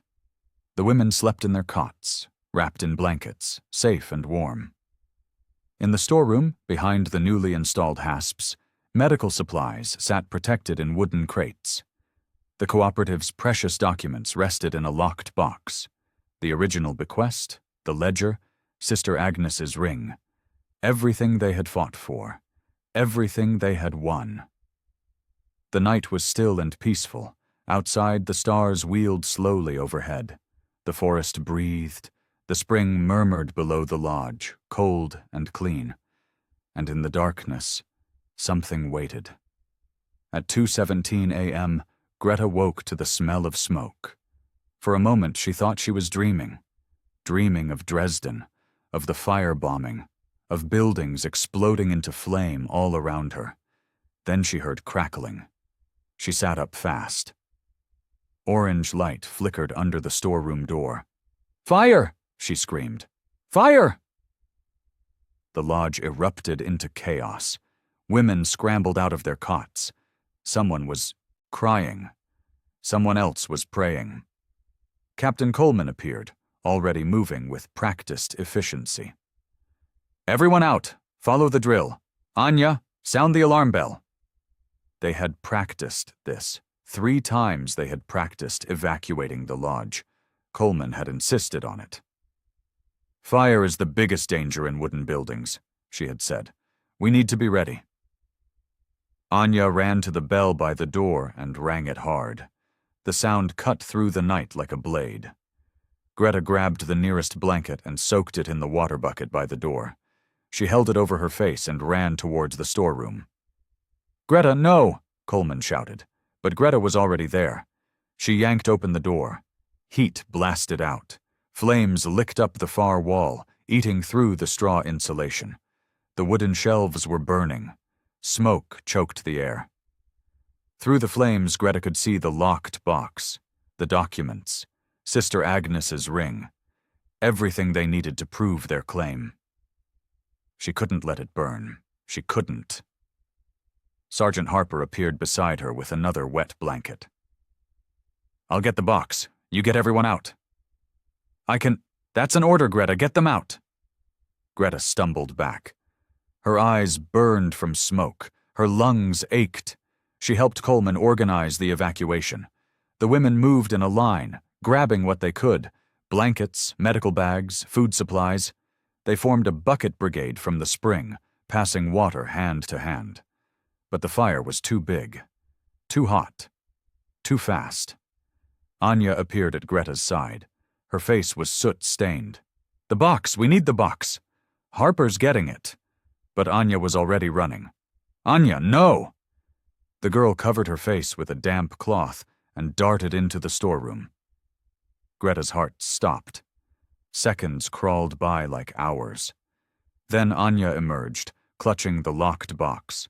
Her sleeve was smoking. A red welt marked her forearm, where a burning ember had hit her. Coleman grabbed her immediately. "Cold water. Now." They plunged Anya's arm into a bucket. The girl gasped but didn't cry out. Harper came out last, dragging a crate of medical supplies. His face was black with soot. "That's it!" Coleman shouted. "Everyone back! Let it burn!" They stood in the courtyard and watched the storeroom burn. The flames ate through the roof. Sparks spiraled up into the dark sky. The heat was intense, even from 30 feet away. Villagers arrived, woken by the bell. They brought more buckets, more water. Together they managed to contain the fire to just the storeroom. The main lodge was saved. But the damage was done. At 4 a.m., as gray dawn broke, the fire finally died. The storeroom was a blackened shell. The walls were charred. The roof had collapsed. Everything inside was ash, except the locked box. Anya had saved it. Otto Ryle arrived as the first light touched the trees. He wore his dark suit and carried his leather satchel. His face was grave. "Terrible," he said, looking at the damage. "Just terrible. Thank God no one was killed." "How did you know to come?" Coleman asked quietly. "I heard the bell. The whole village heard it." Coleman nodded slowly. "I see." Ryle walked around the ruined storeroom. He took notes. He examined the charred walls.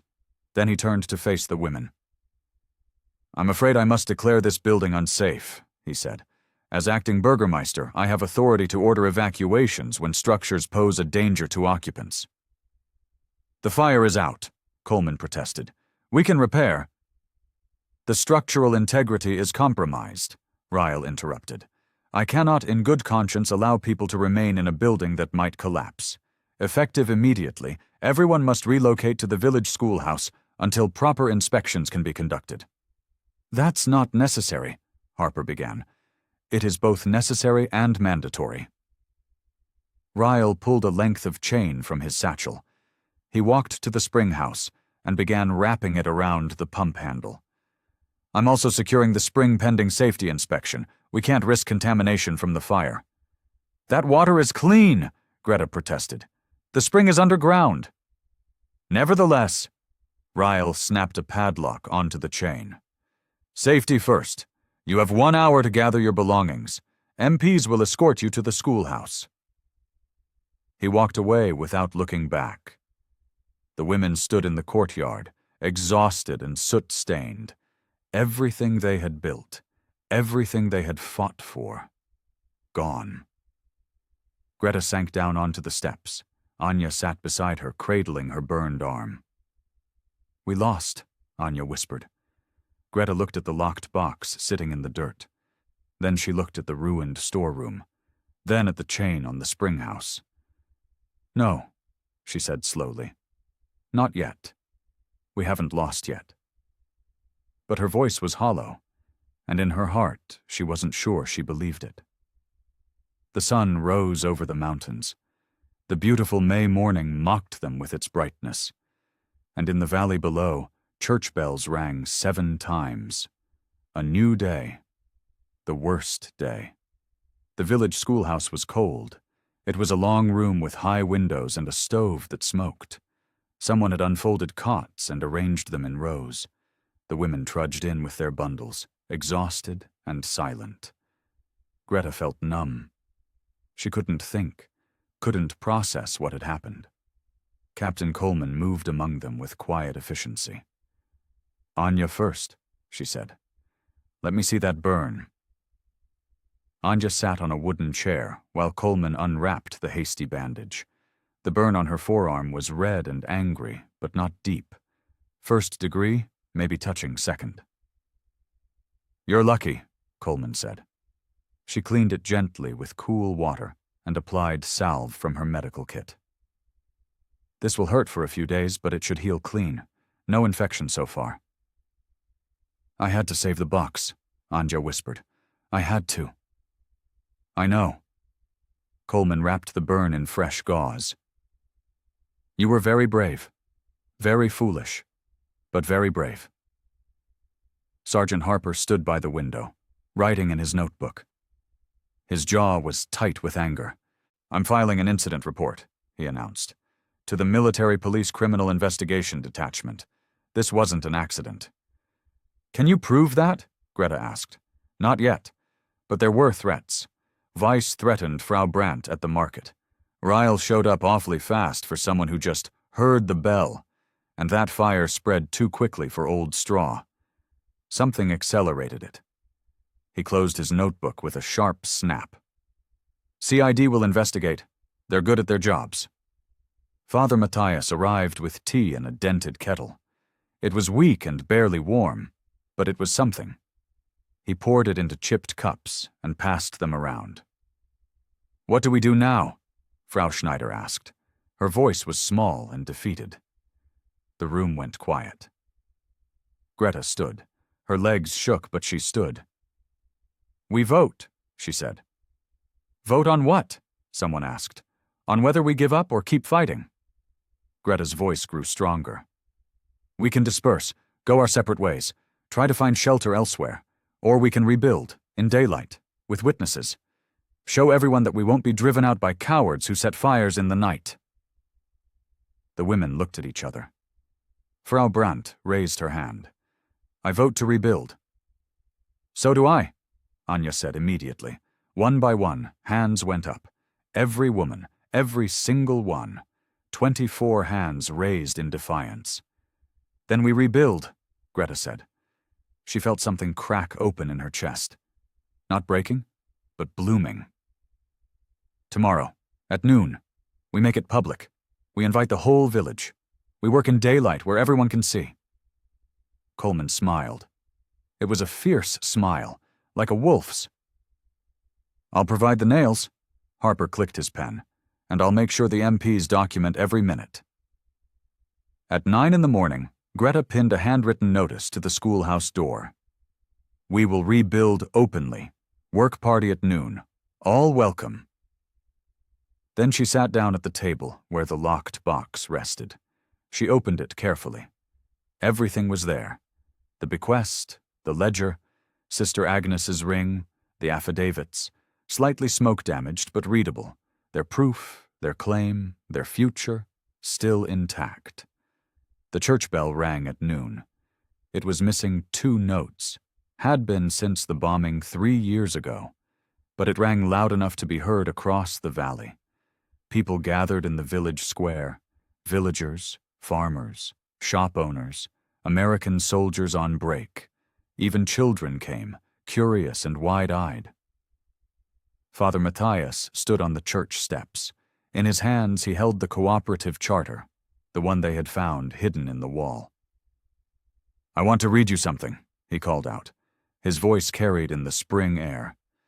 This is the Charter of the Healing Work Cooperative, written in 1936 by good people who believed in mercy and labor. He read slowly, translating into simple words everyone could understand. He read about the vision of providing care to the sick, about sharing resources fairly, about maintaining the spring for community use. This work was stolen by the SS, Father Matthias said. Stolen and corrupted. But it has been reclaimed by these women, and last night someone tried to burn them out. The crowd murmured. I don't know who set that fire, Father Matthias continued, but I know this. We are better than that. This village is better than that. And if we want to rebuild ourselves after this terrible war, we must start by rebuilding together. He stepped down from the church steps. For a long moment, no one moved. Then, an old farmer came forward. He carried 2 planks of wood on his shoulder. For the storeroom, he said gruffly. They're not much, but they're straight. A woman with a baby on her hip brought nails in a cloth bag. From my husband's shop. He died last winter. He would have wanted them used for good. More people came forward. Planks, nails, blankets, a spare door from a bombed-out barn. Frau Brandt opened her ration ledger right there in the square. She showed the columns to anyone who wanted to look. Fair allocations, she said. No favorites, no corruption, just honesty. An old woman peered at the numbers. This is how it should be, she said approvingly. Before the war, this is how we did things. Others nodded. By 1 o'clock, a small crowd had gathered at the lodge. Not everyone from the village. Some still looked suspicious or afraid. But enough. Enough to matter. Captain Coleman posted a new sign on what remained of the storeroom wall. Work is prayer beneath it, a list of tasks. Scrub smoke damage, air bedding, repair shelves, rebuild door, clear ash. The women worked alongside villagers and American soldiers. They scrubbed soot from walls with rags and lye soap. They hauled out burned wood and sorted through ash for anything salvageable. Anya swept with her good arm, the burned one protected by a clean sling. She worked steadily, her young face set with determination. By sunset, the courtyard was clean. The main lodge rooms had been aired out. The burned storeroom stood empty but ready for rebuilding. It wasn't much, but it was progress. As the light faded, a line formed at the chained spring house. People stood with buckets, waiting. Sergeant Harper stared at the padlock. His face was grim. Tomorrow, he said quietly. CID is coming tomorrow. This won't stand. In the distance, an MP Jeep drove slowly past. The driver made notes. Everything documented. Everything witnessed. The military police arrived at dawn. 2 MPs in crisp uniforms and a CID investigator in plain clothes. The investigator was a woman, Lieutenant Sarah Morrison, lean and sharp-eyed with a notebook that looked well used. Captain Coleman, she said, shaking hands. I understand you've had an incident. Yes, ma'am. Arson, we believe. Morrison walked through the burned storeroom, examining everything. She took photographs with a boxy camera. She collected samples of charred wood in small envelopes. Then she interviewed the women one by one. When Anya's turn came, Morrison asked gentle questions. Tell me what you remember. Any detail, no matter how small. Anya closed her eyes, thinking. There was a smell, before the fire got big. Not just smoke, something sharp, like the lamp oil we use, but stronger. Like accelerant? Morrison asked. I don't know that word. Something that makes fire spread faster. Yes, like that. Morrison made notes. Where exactly did you smell it? Near the storeroom door, when I first woke up. Morrison examined the doorframe carefully. She scraped at the charred wood with a small knife, collecting samples. Then she and the MPs walked the perimeter of the lodge. They found muddy tracks, cartwheels pressed deep into the soft earth. "Recent," Morrison observed. "Within the last few days. The rain on the 11th would have washed out anything older." They followed the tracks through the forest to a small shed behind a freight warehouse. The shed had a padlock, but it was unlocked. Inside they found ration chits, municipal seals, and in the back corner, a coil of lamp wicks soaked in something that smelled sharp and chemical. Morrison held one up. "Accelerant, just like you described, Anya." The freight company belonged to Carl Weiss. By noon, MPs had Weiss in custody. He sat in the back of the jeep, pale and sweating. He didn't resist, didn't protest, just sat there with his cold eyes calculating. Villagers gathered to watch him being driven away. Some looked shocked. Others looked grimly satisfied. Greta stood at the lodge gate and watched the jeep disappear down the road. She felt something release in her chest. Not quite relief, but close. Otto Ryle appeared at the edge of the crowd. His face was colorless. His hands trembled. "I didn't know," he said to no one in particular. "I didn't know he would—" But his voice trailed off, and no one believed him. The emergency hearing was called for 2 o'clock that same afternoon. The village hall was packed again. But this time, the mood was different. Angry, tense. People had questions. The judge looked exhausted. "This hearing will address 2 matters," he announced. "First, the arson investigation and its implications. Second, the status of the Healing Work Cooperative's claim to the Mountain Lodge."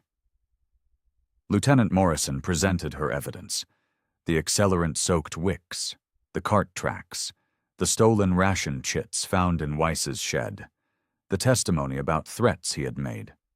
"Based on this evidence," Morrison said, "Carl Weiss has been charged with arson of a protected medical facility, theft of rationed goods, and black market trading. He is in U.S. military custody pending trial." The crowd erupted in angry murmurs. The judge banged his gavel. "Order, order." When the room quieted, he turned to Ryle. "Herr Ryle, you declared the lodge unsafe and ordered immediate evacuation. You also secured the springhouse. On what authority?" Ryle stood. He looked smaller than before, diminished. "As acting. Bürgermeister, I have emergency powers to—" "Did you conduct a structural inspection?" the judge interrupted. "The fire damage was obvious. Did you consult with engineers? With U.S. military authorities? With anyone qualified to assess structural safety?" Ryle was silent.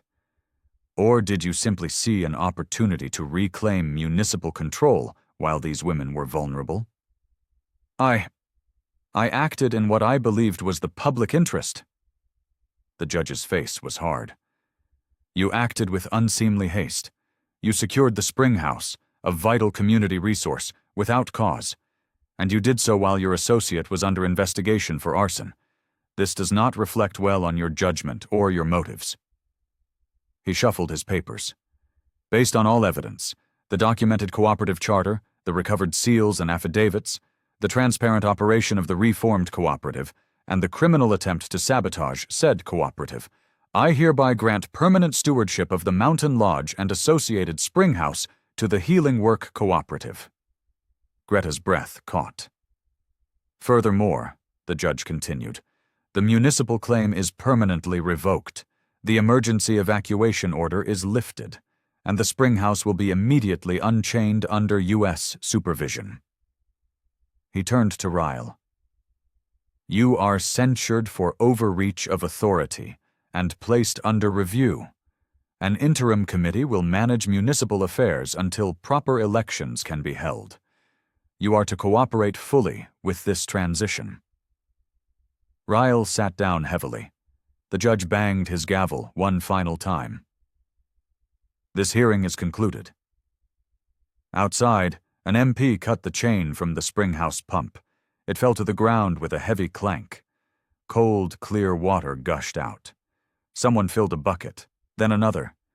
Children clapped and laughed. An old woman washed her hands in the clean water and wept. Greta stood with Anya and watched the water flow. It caught the afternoon sunlight, sparkling like diamonds. "We won," Anya whispered. "We really won." "Yes," Greta said. Her voice was thick with tears. "We really did." They returned to the lodge that evening. It smelled of smoke and lye soap. The storeroom was still a charred ruin. But it was home. The women moved back into the main building, setting up cots and organizing supplies. Coleman checked medical stocks. Harper posted a new duty roster. Father Matthias blessed each room with quiet prayers. The next morning, Captain Coleman approached Anya. "It's time for your follow-up exam. The burn needs to be checked for infection." Anya's face went pale. She stopped in the doorway, her body rigid with old fear. Greta came to stand beside her. She took Anya's good hand gently. "Do you remember the first day?" Greta asked softly. "What we all shouted when the soldiers came?" Anya nodded. Greta smiled. "We won't take our clothes off, unless we decide to." The words hung in the air. Transformed. Not a cry of terror anymore. A statement of power, of choice. Coleman added quietly, "Your choice, Anya. Today or another day. Whatever you decide is right." Anya looked at Greta, then at Coleman, then at the privacy screen set up in the corner, the same one that had been there from the beginning. "Today," she said. Her voice was small but steady. "I choose today." The examination was gentle. A female nurse, a privacy screen. Everything explained before it happened. Anya's choice honored at every step. When she emerged 15 minutes later, her shoulders were relaxed. She was sipping cocoa from a tin cup, Coleman standing offer for everyone who completed an exam. "How do you feel?" Greta asked. "Safe," Anya said simply. "I feel safe." Greta opened her notebook and wrote, "Choice is the door dignity uses."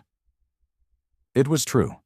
Every locked door they had opened, every decision they had made for themselves instead of having it forced upon them, had been an act of dignity.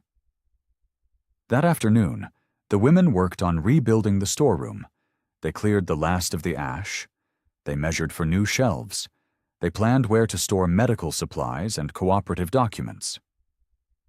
As the sun set, Greta stood in the empty, cleaned storeroom and imagined what it would become. A safe place. A place where healing work could continue for years to come. Outside, she could hear Anya laughing. The girl was teaching English numbers to some village children who had come to play. 8, 9, 10, they chanted together. Normal sounds, ordinary joy, the world slowly healing. The next 3 days passed in steady work. May 16th dawned clear and bright. The women rose early and began repairs in earnest. Villagers brought lumber, rough-cut planks from a sawmill that had just reopened. American soldiers helped plane the charred beams smooth. Father Matthias organized work teams, assigning tasks based on strength and skill. By noon, they had framed new walls for the storeroom. By evening, they had hung a door, a solid one, salvaged from a barn, but sturdy. May 17th brought painting. Someone had found whitewash, and they mixed it thin to stretch it further. The women painted the storeroom walls in long, even strokes.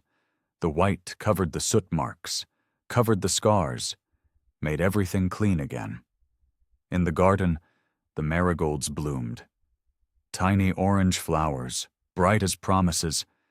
The potato plants were coming up too, small green shoots pushing through the earth. Anya knelt by the garden and touched one gently. "They're growing," she said wonderingly. "Just like Frau Brandt said, the marigolds made them brave enough." May 18th was for finishing touches. They hung shelves in the storeroom. They arranged medical supplies in neat rows. They installed a new lock, this one with 3 keys.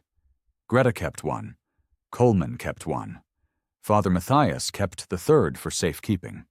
In the late afternoon, Father Matthias led a small dedication service. It was brief and non-sectarian. Anyone who wanted to could participate. Anyone who didn't could simply observe. "We dedicate this space to healing work," Father Matthias said, "to mercy and labor, to the belief that every person deserves dignity and care." He blessed the storeroom with water from the spring. That evening, the women gathered in the courtyard for a quiet hymn. A GI played his harmonica. The notes drifted up through the pine trees toward the stars.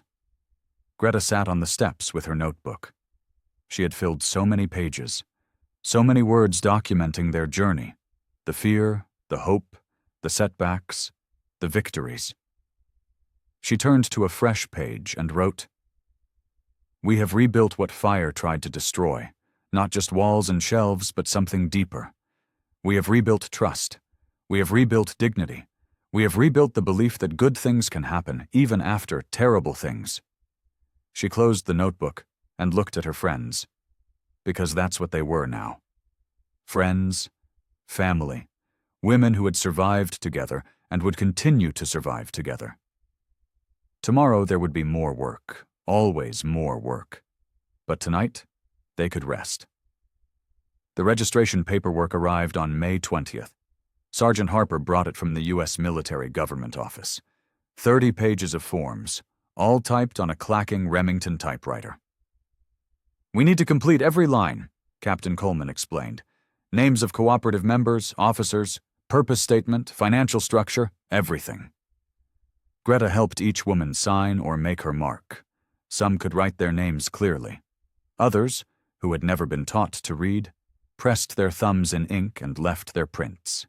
Each mark mattered. Each name counted. Harper filed 2 copies.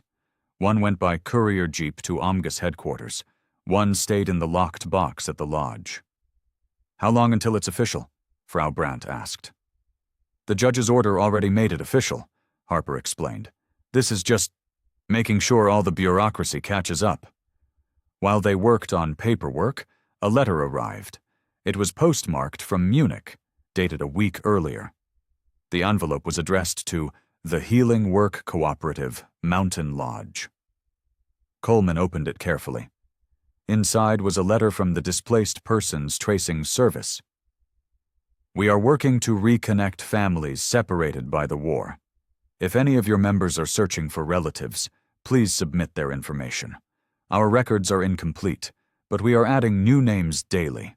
Responses may take several weeks depending on circumstances." The women gathered around. Hope and fear warred on their faces. "My brother," one woman said. "I don't know if he survived the Eastern Front." "My parents," said another. "They were in Hamburg during the firebombing." Greta thought of her own family. Her mother had died before the war. Her father in the first year of fighting. She had no one to search for. But these women did. And they deserved help finding them. Coleman provided paper and envelopes. Women wrote letters with shaking hands, describing lost brothers, missing husbands, separated children.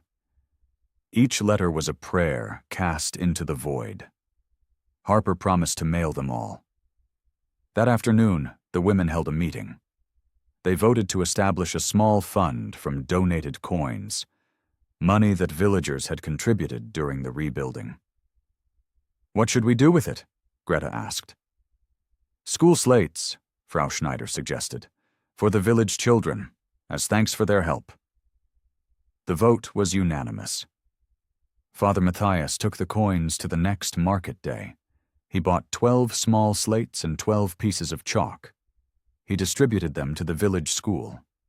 The teacher, an old woman who had taught for 40 years, wept when she received them. "We've been using charcoal on planks," she said. This is wonderful." That evening, Greta sat alone in the records room. She looked through her notebook, reading entries from the past weeks. She paused on one line and read it aloud to the empty room. Mercy repairs what justice alone cannot. It was true. Justice had given them the legal right to the lodge. But mercy, the daily choice to be kind, to share, to help, that's what had built the community around it. Justice was the foundation. Mercy was the house. Both were needed. Summer came to the Bavarian mountains. 6 weeks after the fire, with the registration complete and the court order fulfilled, the Healing Work Cooperative had settled into a steady rhythm. The marigolds blazed orange and gold around the garden.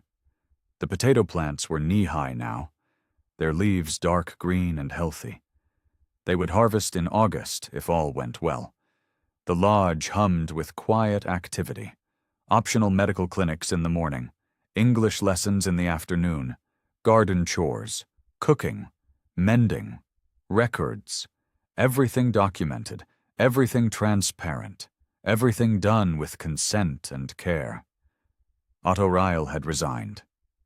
He lived quietly in the village now, subdued and watching. The interim committee managed municipal affairs with careful honesty. Elections were planned for autumn. Karl Weiss was gone, sent to a military detention facility pending trial. The freight warehouse stood empty, its windows boarded up. The village felt different now, lighter, like a weight had been lifted. On a golden June evening, a U.S. liaison officer came for a routine visit. He was the same kind-eyed lieutenant who had observed the first hearing. He reviewed Coleman's logs. He toured the storeroom. He inspected the cooperative's financial records. "Everything looks excellent," he said. "You're running a model operation here. Transparent, fair, well-organized. Honestly, some military units could learn from you." Coleman smiled. "We just try to do right by people." "You're succeeding." After he left, Greta received a letter. It had come through the tracing service. Her hands shook as she opened it. Inside was a short note. "We may have located your cousin Anna in Frankfurt. The information is preliminary, but we are following up. Expect further correspondence in 4-6 weeks." Greta pressed the letter to her chest. A cousin. Maybe. Possibly. Someone from before. Someone who remembered her as a child, before the war stole everything. It was hope, fragile as spring ice. But hope. That evening, the women and villagers gathered for coffee. Real coffee this time, sent by a relief organization, and real sugar to go with it. Children chased each other around the spring house, shrieking with laughter. Old folks sat on benches and talked about gardens and weather. Young mothers nursed babies in the shade. Normal life. Ordinary life. The kind of life that seemed impossible just weeks ago. Sergeant Harper found Greta by the garden. He held something small, a pocket watch, polished until it gleamed. "Remember the little boy whose father died?" Harper asked. "I fixed his watch, the one his father gave him." Greta remembered. A thin child with huge eyes. "I gave it back to him today," Harper said. "You should have seen his face, like I'd given him the moon. That was kind of you." "It was nothing, just a spring and a little solder." "It wasn't nothing to him." Harper smiled. "No, I guess it wasn't." As sunset painted the sky orange and pink, Captain Coleman and Father Matthias stood together on the lodge porch. "You're heading back to the States soon," Father Matthias said. It wasn't a question. "Eventually, when my service rotation ends, but not yet." Coleman looked at the women gathered in the courtyard. "I want to see this through, make sure they're truly settled." "They're settled," Father Matthias said gently. "They don't need you to stay, though I think they'd like you to." "I'd like to," Coleman admitted, "but the Army will decide." "God will decide," Father Matthias corrected with a smile. "The Army just does the paperwork." As twilight fell, Greta and Anya walked to the garden gate. They carried something between them, a small wooden sign that Harper had helped them make. They hung it carefully on 2 hooks. The sign read, "We won't take our clothes off," and what the American guards did next changed everything. But it meant something different now. It wasn't a scream of fear. It was a covenant, a promise, a reminder that dignity and consent and choice were sacred. That mercy mattered. That healing work was holy. Greta stepped back and looked at the sign. Then at the lodge with its mended roof and clean windows, at the garden with its marigolds standing guard, at the spring flowing clear and cold. "We did it," she said quietly. "We really did it." Anya slipped her hand into Greta's. "What happens now?" "Now?" Greta smiled. "Now we live. We grow potatoes. We teach English. We help sick people heal. We write honest records. We share the water. We build a life worth living." "That sounds good." "It is good." The camera, if there had been one, would have pulled back slowly, rising over the marigolds and the mended roof and the steady spring, over the forest and the mountains, higher and higher until the lodge was just a small point of light in the gathering darkness. But that light was steady, strong, permanent, built on mercy and labor, on justice and forgiveness, on the belief that even after terrible things, good things could grow. And in the valley below, life went on. Children grew. Gardens bloomed. Women who had survived the worst learned to hope again. The war was over. The healing had just begun.